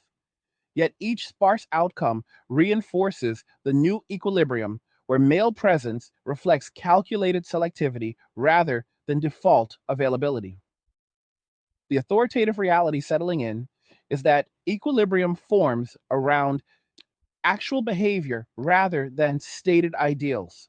And the current behavior shows men favoring self directed strength and women confronting the practical limits of unbuffered independence, leading to parallel tracks that diverge until substantive realignment occurs in incentives and expectations. Men refine their internal filters through ongoing observation of outcomes across social, professional, and legal domains, learning to spot patterns where initial promise gives way to evaluative pressure or resource focused discussions, and they apply those filters preemptively to avoid repeated investment in low yield scenarios. At a typical gathering, the small male cohort quickly identifies the atmosphere through body language and conversation starters that lean toward status probing rather than mutual discovery, and they adjust by limiting engagement or exiting early, preserving the remainder of their evening for higher value activities that reinforce their own trajectory. This refinement process accelerates as shared accounts from other men confirm the consistency of the pattern, turning individual experience into collective knowledge that informs future decisions without requiring formal coordination. The result is a sharper boundary around participation, where men enter only when the setup demonstrates clear mutual standards and balanced risk, otherwise defaulting to the proven satisfaction of controlled routines that build rather than test. Women who notice the consistent thinness of male turnout sometimes express bafflement at the lack of initiative, while the underlying driver remains the accumulated evidence that initiative frequently leads to one sided evaluation rather than reciprocal exchange. And until that evidence changes, the boundary stays firm. Community reconfiguration continues as men form or join smaller circles centered on practical outcomes such as group physical training, collaborative projects, or knowledge exchange, where the value exchange stays transparent and the social element remains secondary to tangible progress. These circles provide camaraderie without the overlay of romantic filtering, allowing men to maintain connection on terms that respect directness and competence rather than indirect signaling or performance under scrutiny. Larger mixed events lose relevance as participants on both sides recognize that the format no longer serves its original purpose and instead functions as a venue for one side to gather, while the other abstains based on rational assessment. The economic contraction that follows affects planners and venue owners who must either adapt their models to new realities or face declining viability, and many begin experimenting with gender specific or interest based formats that reduce the pressure of imbalanced ratios. The sobering aspect of this reconfiguration is that it reflects genuine preference divergence rather than temporary misalignment, and men who thrive in the new structures report greater clarity and lower stress precisely because their social investment matches their observed return rather than hoping for ideal conditions that rarely materialize. Demographic momentum builds from the ground up as individual choices aggregate into measurable trends where lower rates of stable pairing contribute to shifts in household formation and resource allocation across generations. Men who opt for contained living arrangements focused on efficiency and self reliance free resources that might otherwise flow into joint structures, and they experience the benefit of planning without the added complexity of accommodating fluctuating external variables. Women navigating extended single periods encounter the cumulative weight of independent costs that compound over time, including housing maintenance, safety considerations, and long term security needs that previous complementary models distributed more evenly. The singles events that persist with heavy female majorities highlight this momentum in real time, where attendance reflects continued hope for reconnection, while the sparse male side reflects sustained preference for autonomy, and the gap between the two sides illustrates the depth of the incentive divergence that has taken hold. This momentum does not reverse through appeals alone because men have anchored their decisions in observable data and personal outcomes that favor the current path, and any meaningful shift would require corresponding changes in the structures that shape the original withdrawal. The equilibrium that emerges favors those who accept the new baseline and build accordingly because men who embrace self directed routines report compounding benefits in capability and peace, while women who adjust their own expectations and contributions begin to navigate the landscape with greater realism. The events that continue serve as barometers of the ongoing adjustment, where turnout ratios reveal the persistent gap between expectation and behavior. And men who abstain do so not from anger, but from clarity that their energy yields better results when directed inward or toward aligned activities. This equilibrium is not static, but self reinforcing as each cycle of sparse attendance adds data points that confirm the rationality of selective participation, and the cycle continues until external conditions realign with the preferences revealed through behavior. The raw truth here is that human systems adjust to incentives, whether acknowledged or not, and the current incentives have produced a landscape where men prioritize containment and strength, while the broader society confronts the practical outcomes of that prioritization. Men are not waiting for permission to live on their own terms. They have already begun. And the visible results in empty seats and redirected effort show that the change is durable because it rests on individual calculations that have proven reliable over repeated trials. The preference divergence between the sides shows up most clearly in how each group defines value in potential connections, because one side often arrives carrying detailed mental lists that emphasize external markers like height, career trajectory, and lifestyle markers as non negotiable entry points, while the other side evaluates based on consistency of action reliability under pressure and alignment in daily habits that sustain life without constant external bolstering.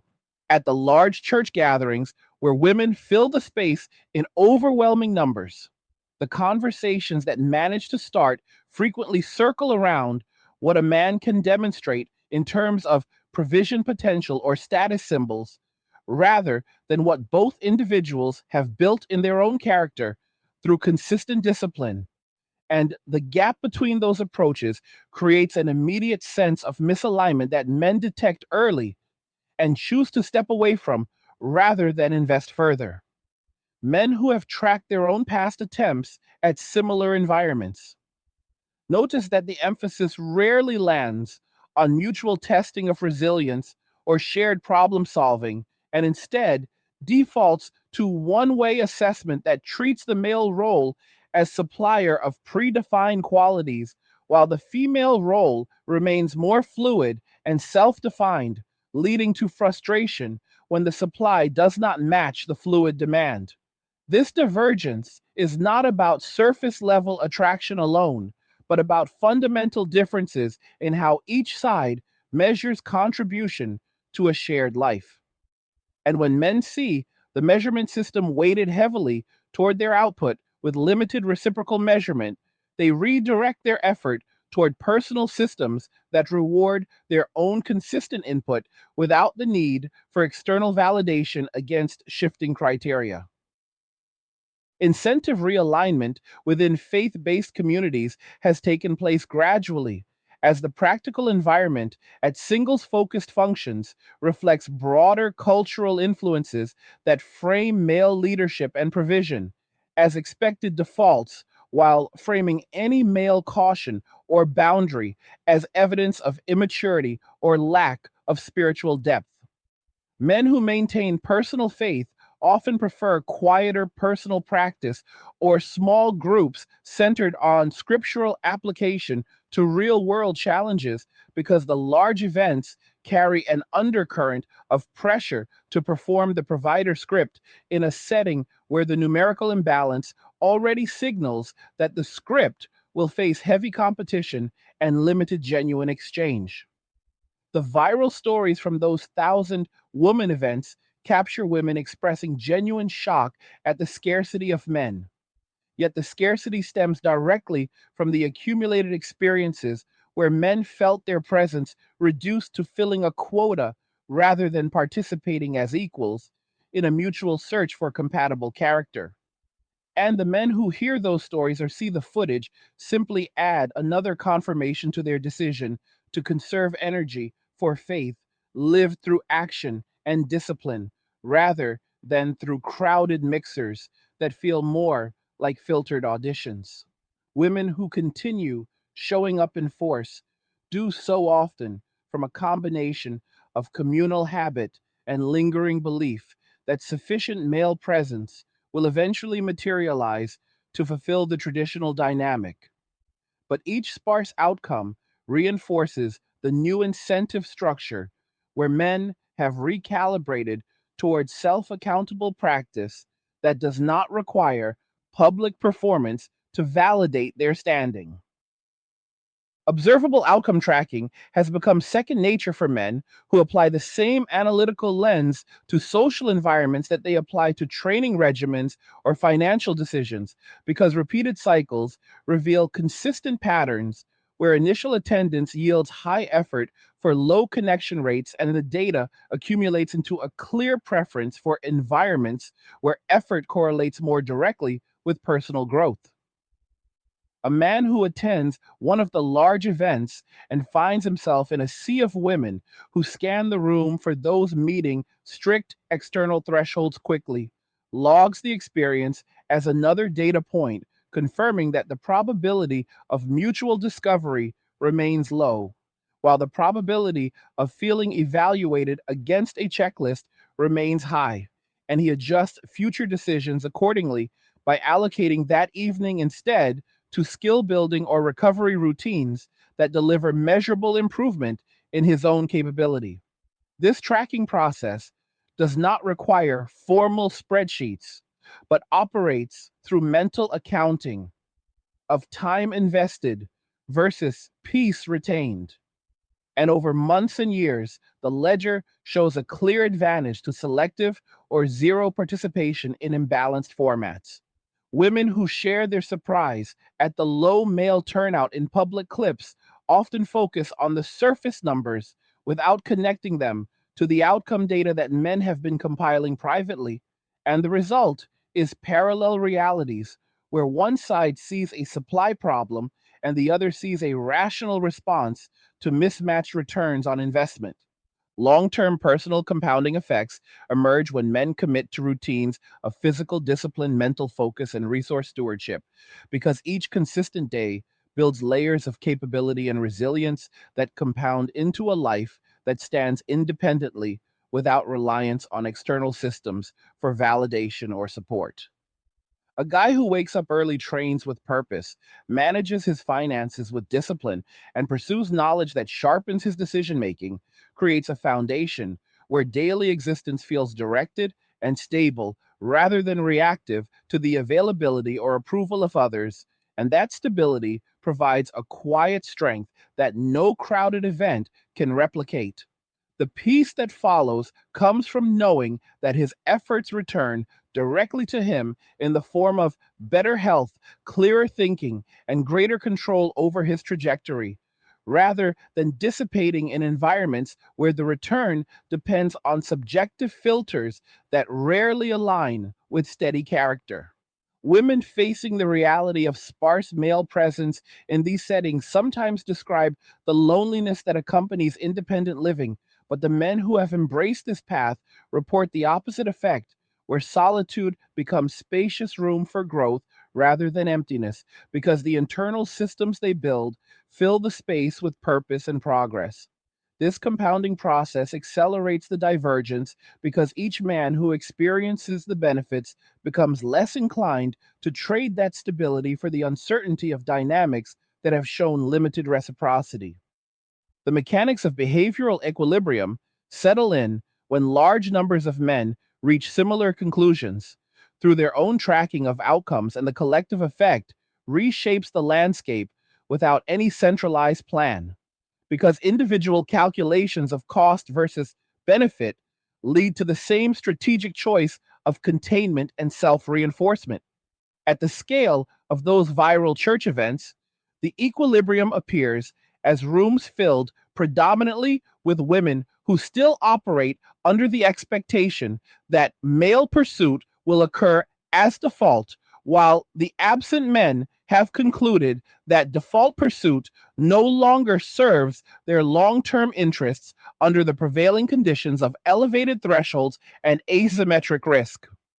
This equilibrium is self sustaining because the visible scarcity further discourages the remaining men from testing the waters, and the cycle reinforces the preference for personal routines that deliver reliable returns. Women who voice their shock in public discussions highlight the gap between expectation and reality. Yet the reality has been shaped by decades of signals that altered the incentive structure, and men have responded by building lives that do not depend on closing that gap through continued participation. The sobering part is that this equilibrium reflects genuine adaptation rather than temporary resistance, and it will persist until the underlying conditions of evaluation, risk, and contribution realign in ways that make participation feel like a net positive again for the men who have stepped back. Men who have lived through this shift describe how the initial discomfort of reduced social mixing gives way to a deeper appreciation for the freedom that comes from directing energy toward mastery rather than navigation of complex social filters. They invest in practical skills that enhance independence, such as mechanical repair, efficient living strategies, or focused learning that compounds into broader competence, and each new layer of skill adds to the sense of self reliance that makes external validation feel optional rather than necessary. The events that once seemed like potential gateways now register as distractions from the core work of building a life that functions well on its own terms. And the men who make that trade report higher daily satisfaction because their efforts no longer dissipate into uncertain outcomes. This does not mean they reject all connection, but that they approach it from a position of strength where their standards include mutual respect for boundaries and contributions rather than one sided performance. The equilibrium that forms around this approach creates space for those who value autonomy, and the visible imbalance at large gatherings serves as ongoing evidence that the approach has taken hold across many individual lives. The incentive structure in faith communities has adjusted as men prioritize lived application of principles over participation in formats that feel tilted toward performative roles. They engage with scripture and practice in ways that emphasize personal accountability and quiet strength, because those elements align with their observed need for internal stability rather than external affirmation in crowded settings. The large singles events, with their dramatic ratios, become case studies in how even intentional communities absorb wider cultural patterns that emphasize certain expectations without balancing the practical burdens those expectations carry. And men respond by focusing their faith on private discipline and small accountable circles, where the emphasis stays on character, tested through action rather than presentation.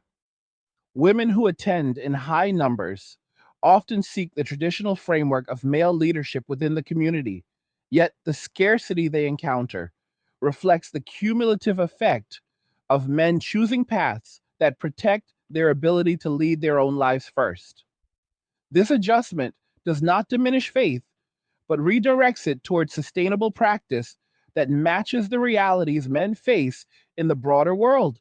And the equilibrium that results shows both sides living according to their updated calculations of what serves long term well being. Outcome tracking extends beyond single events into the broader pattern of how modern life structures treat male effort. And when men see consistent asymmetry in how contribution is valued and risk is distributed, they naturally gravitate towards systems they control directly.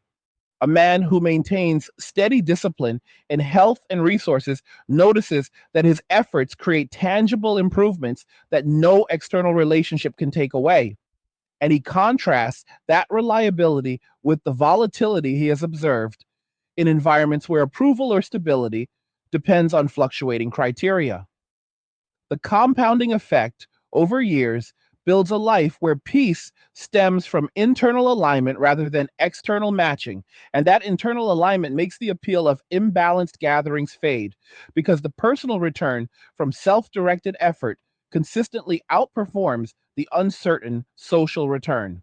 Women who express frustration at the lack of male presence in these settings often focus on the immediate numbers, while the deeper tracking that men perform points to structural factors that have shaped the withdrawal, and until those factors receive honest examination, the equilibrium of selective participation remains the rational default.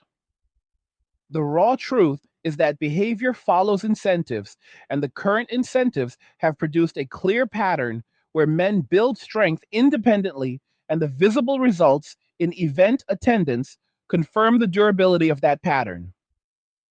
The long term effects of this equilibrium appear in the way men develop deeper resilience through consistent self investment, because each day of disciplined practice adds to a foundation that handles pressure without requiring external buffers. They pursue competence in areas that matter to their daily existence, and the satisfaction that comes from measurable progress creates a sense of purpose that crowded social formats rarely match. This resilience translates into clearer decision making across life domains because the mental load of navigating mismatched expectations no longer drains resources, and the freed capacity goes toward building rather than managing. Women navigating the landscape of sparse male engagement in traditional pairing spaces encounter their own set of practical realities where independent living requires sustained effort in areas that complementary arrangements once distributed, and the adjustment process differs for each side according to their respective strengths and incentives. The equilibrium holds because both sides are responding to the world as it functions rather than as it was described in older models, and men who thrive under the new conditions show through their steady lives that the choice of containment delivers sustainable results. Behavioral equilibrium solidifies when enough men experience the benefits of redirected effort, and the collective outcome reshapes social expectations without drama, because individual choices accumulate into new norms where participation reflects calculated value rather than default obligation. The church events, with their striking ratios, illustrate this process in action, where the turnout difference reveals the depth of preference divergence, and men who abstain do so from a position of clarity about what serves their long term stability. This equilibrium creates room for personal growth on both sides as women develop greater self reliance in practical domains, and men deepen their internal systems of discipline, and the visible gap at large gatherings serves as a reminder that equilibrium forms around actual behavior rather than stated desires. The sobering wake up call is that men have adapted to the realities they face by prioritizing self mastery, and the results of that adaptation are written in the empty seats and the redirected lives that now define the new baseline for many. As this process continues, the landscape will keep reflecting the choices that individuals make based on their direct experience, and the men who have walked the path show that peace and strength come from aligning action with observable truth rather than hoping for conditions to revert to previous patterns.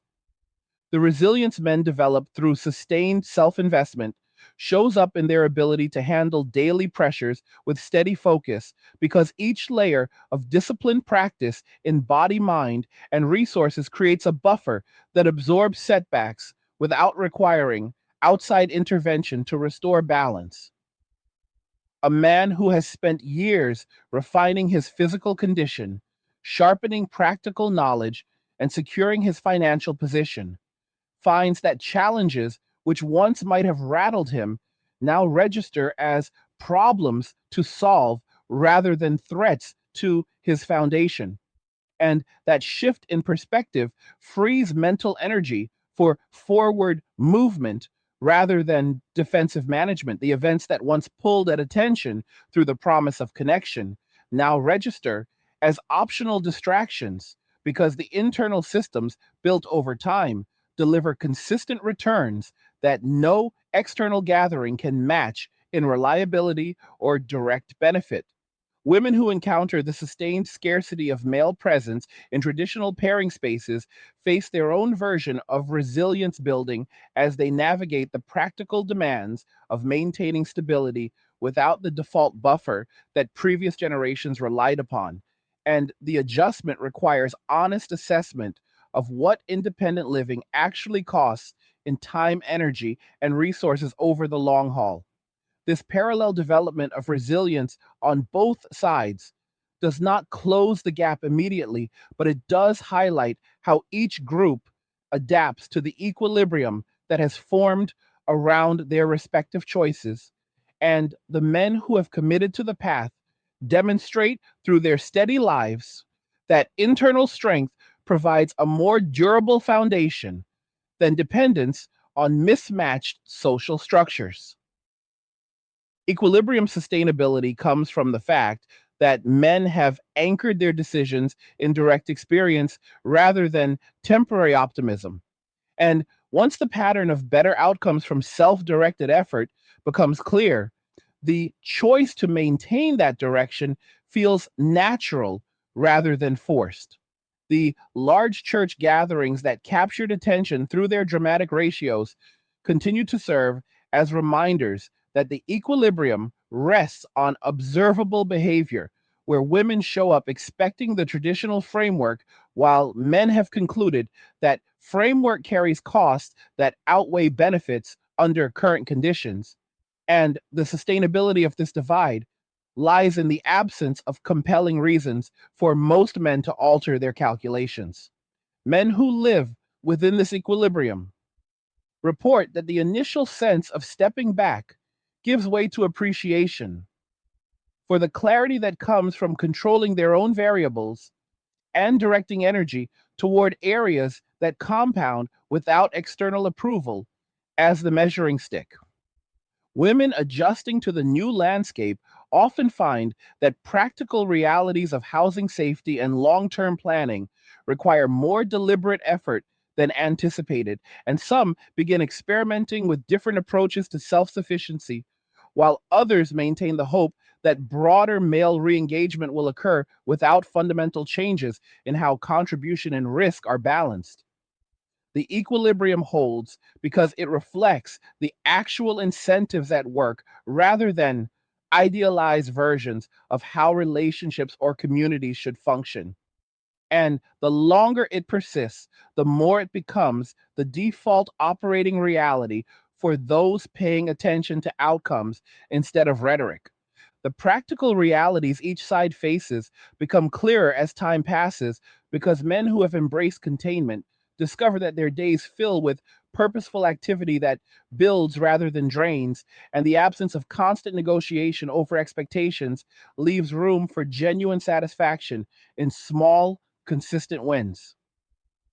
A guy who structures his time around training, learning, and efficient living experiences the benefit of waking up with a clear sense of direction, where his efforts return directly to his own capability and stability rather than flowing into uncertain exchanges that may or may not deliver mutual value.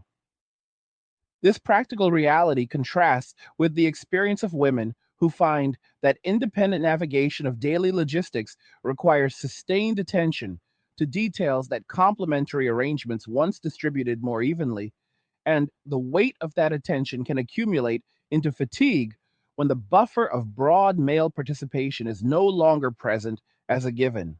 The church events, with their visible imbalances, illustrate these realities in real time, where the energy in the room reflects continued female hope alongside the calculated male absence that stems from years of tracking outcomes and adjusting strategy accordingly. Neither side is frozen in place, but both are responding to the world as it actually operates. And the men who have found their footing in self mastery show that the practical path of containment delivers results that feel sustainable precisely because they rest on controllable factors rather than fluctuating external variables. Demographic and institutional adjustments unfold gradually as reduced participation in traditional pairing pathways influences everything from household formation rates to the viability of community structures that once assumed steady male involvement as a baseline. Men who prioritize their own resilience and autonomy contribute to this adjustment by maintaining smaller, more efficient lives that focus on personal sustainability. And the collective effect is a slower pace of family creation that forces institutions to confront the gap between stated values and lived incentives. Faith communities in particular notice the thinning of male attendance at targeted singles functions because the men who remain committed to their beliefs often channel that commitment through private discipline and small accountable groups where the emphasis stays on tested character rather than public performance against elevated external criteria. Women who continue engaging with these institutions face the practical question of how to build stable lives when the expected complementary element remains scarce, and some respond by deepening their own practical skills, while others voice frustration at the visible mismatch without connecting it to the incentive shifts that drove the change. The adjustment process is not dramatic or coordinated, but it is real, and it reflects the power of aggregated individual decisions, where men choose paths that protect their long term position, and the institutions around them slowly adapt to the new participation levels. The permanent nature of the shift becomes evident when men who have lived the change for years describe how the appeal of returning to previous patterns fades because the benefits of self directed strength and controlled risk feel more aligned with their nature than the uncertainty of dynamics that previously demanded performance without guaranteed reciprocity. Once a man experiences the compounding peace that comes from mastering his own routines and securing his own foundation, the idea of stepping back into environments where his presence is evaluated primarily through utility feels like moving backward rather than forward, and that internal conviction makes the withdrawal durable across time. The viral church events captured a moment in this larger process where the ratio laid bare the depth of the divergence, and the men who saw those images or heard the discussions simply registered another confirmation that their strategic choice was sound. Women confronting the sustained scarcity often cycle through various explanations, but the permanent element lies in the fact that men have updated their risk and return calculations based on observable reality. And those calculations do not revert easily once the data has accumulated. This permanence does not mean connection becomes impossible, but it does mean that any future connection will occur on terms that respect the new equilibrium rather than attempting to restore an older one that no longer matches lived experience. Men who reach this stage of the shift often speak of a quiet confidence that replaces the earlier tension of trying to meet moving standards, because their daily existence now revolves around internal metrics of progress that they control directly, and that control brings a form of freedom that crowded social settings rarely provided. They pursue excellence in chosen domains, not for external applause, but for the intrinsic satisfaction of capability, and the resilience built through that pursuit allows them to face broader societal changes with steady perspective rather than reactive concern. The practical realities for women include the need to develop similar internal systems of discipline and self reliance, because the buffer that once existed through widespread male engagement has contracted, and the adjustment requires honest reckoning with what independent stability actually demands in resources, time, and emotional steadiness. The institutional adjustments in faith communities and other social structures follow the same logic, where programs designed around assumed participation levels must evolve or face declining relevance as men direct their involvement toward formats that match their updated priorities. The equilibrium that has formed is not a temporary pause, but a structural response to decades of misaligned incentives, and the men who have navigated it successfully demonstrate through their lives that the path of self mastery offers a viable and often superior alternative to the previous default. The sobering truth that ties all of this together is that men have walked away not out of defeat or anger, but out of clear eyed recognition that continued participation under unbalanced conditions no longer served their well being, and the visible results in sparse attendance and redirected lives confirm that the choice was rational and durable. The large church singles events that went viral served as public exhibits of this truth, where the 1,000 to 30 ratio was not an anomaly, but a symptom of deeper preference, divergence, and incentive realignment that had been building for years. Men who processed that data did not need dramatic declarations, they simply adjusted their actions to match their observations, choosing routines that build strength and peace over environments that demanded performance against criteria that rarely included equivalent accountability or contribution from the other side. Women facing the resulting landscape encounter the practical weight of navigating life without the assumed buffer, and the adjustment process highlights how both sides are now living according to the realities shaped by their respective choices, rather than older models that assumed perpetual alignment. This shift is permanent because it rests on individual calculations grounded in experience, and the men who have embraced it show through their steady, disciplined lives that solitude, when chosen, deliberately becomes a space for genuine growth rather than emptiness. As the equilibrium sustains itself, the practical realities continue to sort themselves out, with men deepening their internal systems of resilience and women developing greater self sufficiency in the domains that matter for long term stability. Faith communities and other institutions adapt by focusing on sustainable practices that match actual participation levels, rather than hoping for return to previous turnout numbers. And the men who maintain their convictions do so through quiet application of principles that emphasize personal accountability over public performance. The demographic adjustments that follow from lower pairing rates create slower household formation, but they also force clearer thinking about what makes stable lives possible under current conditions. And men who have chosen containment contribute to this clarity by demonstrating that self directed strength provides a reliable foundation.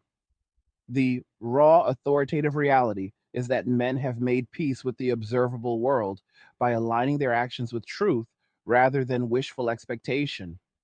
And the peace they have found in that alignment is evident in the lives they build daily without the need for external validation or approval.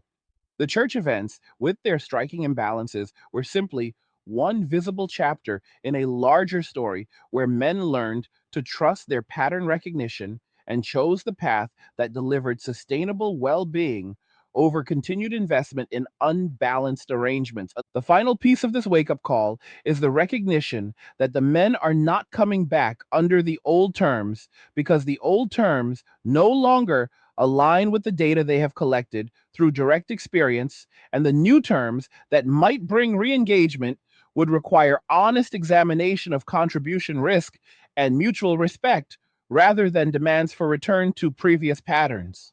Men who have built lives of quiet strength and self mastery have tasted the freedom that comes from directing their own trajectory, and they guard that freedom because it delivers results that feel authentic and durable.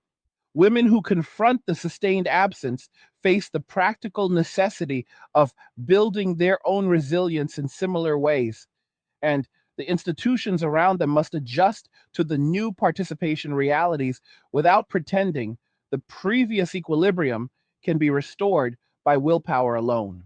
The shift is complete in the sense that men have internalized the lesson and acted on it consistently across time, and the visible outcomes and event turnout, redirected effort, and personal contentment confirm that the change is not reversible without fundamental realignment of incentives.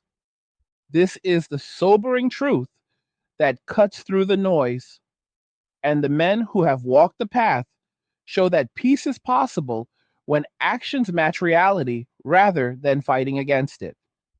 To to the 1 hour gang who stuck it out and reached the end of this, I appreciate you sitting through the full breakdown because it takes real focus to face these patterns without turning away.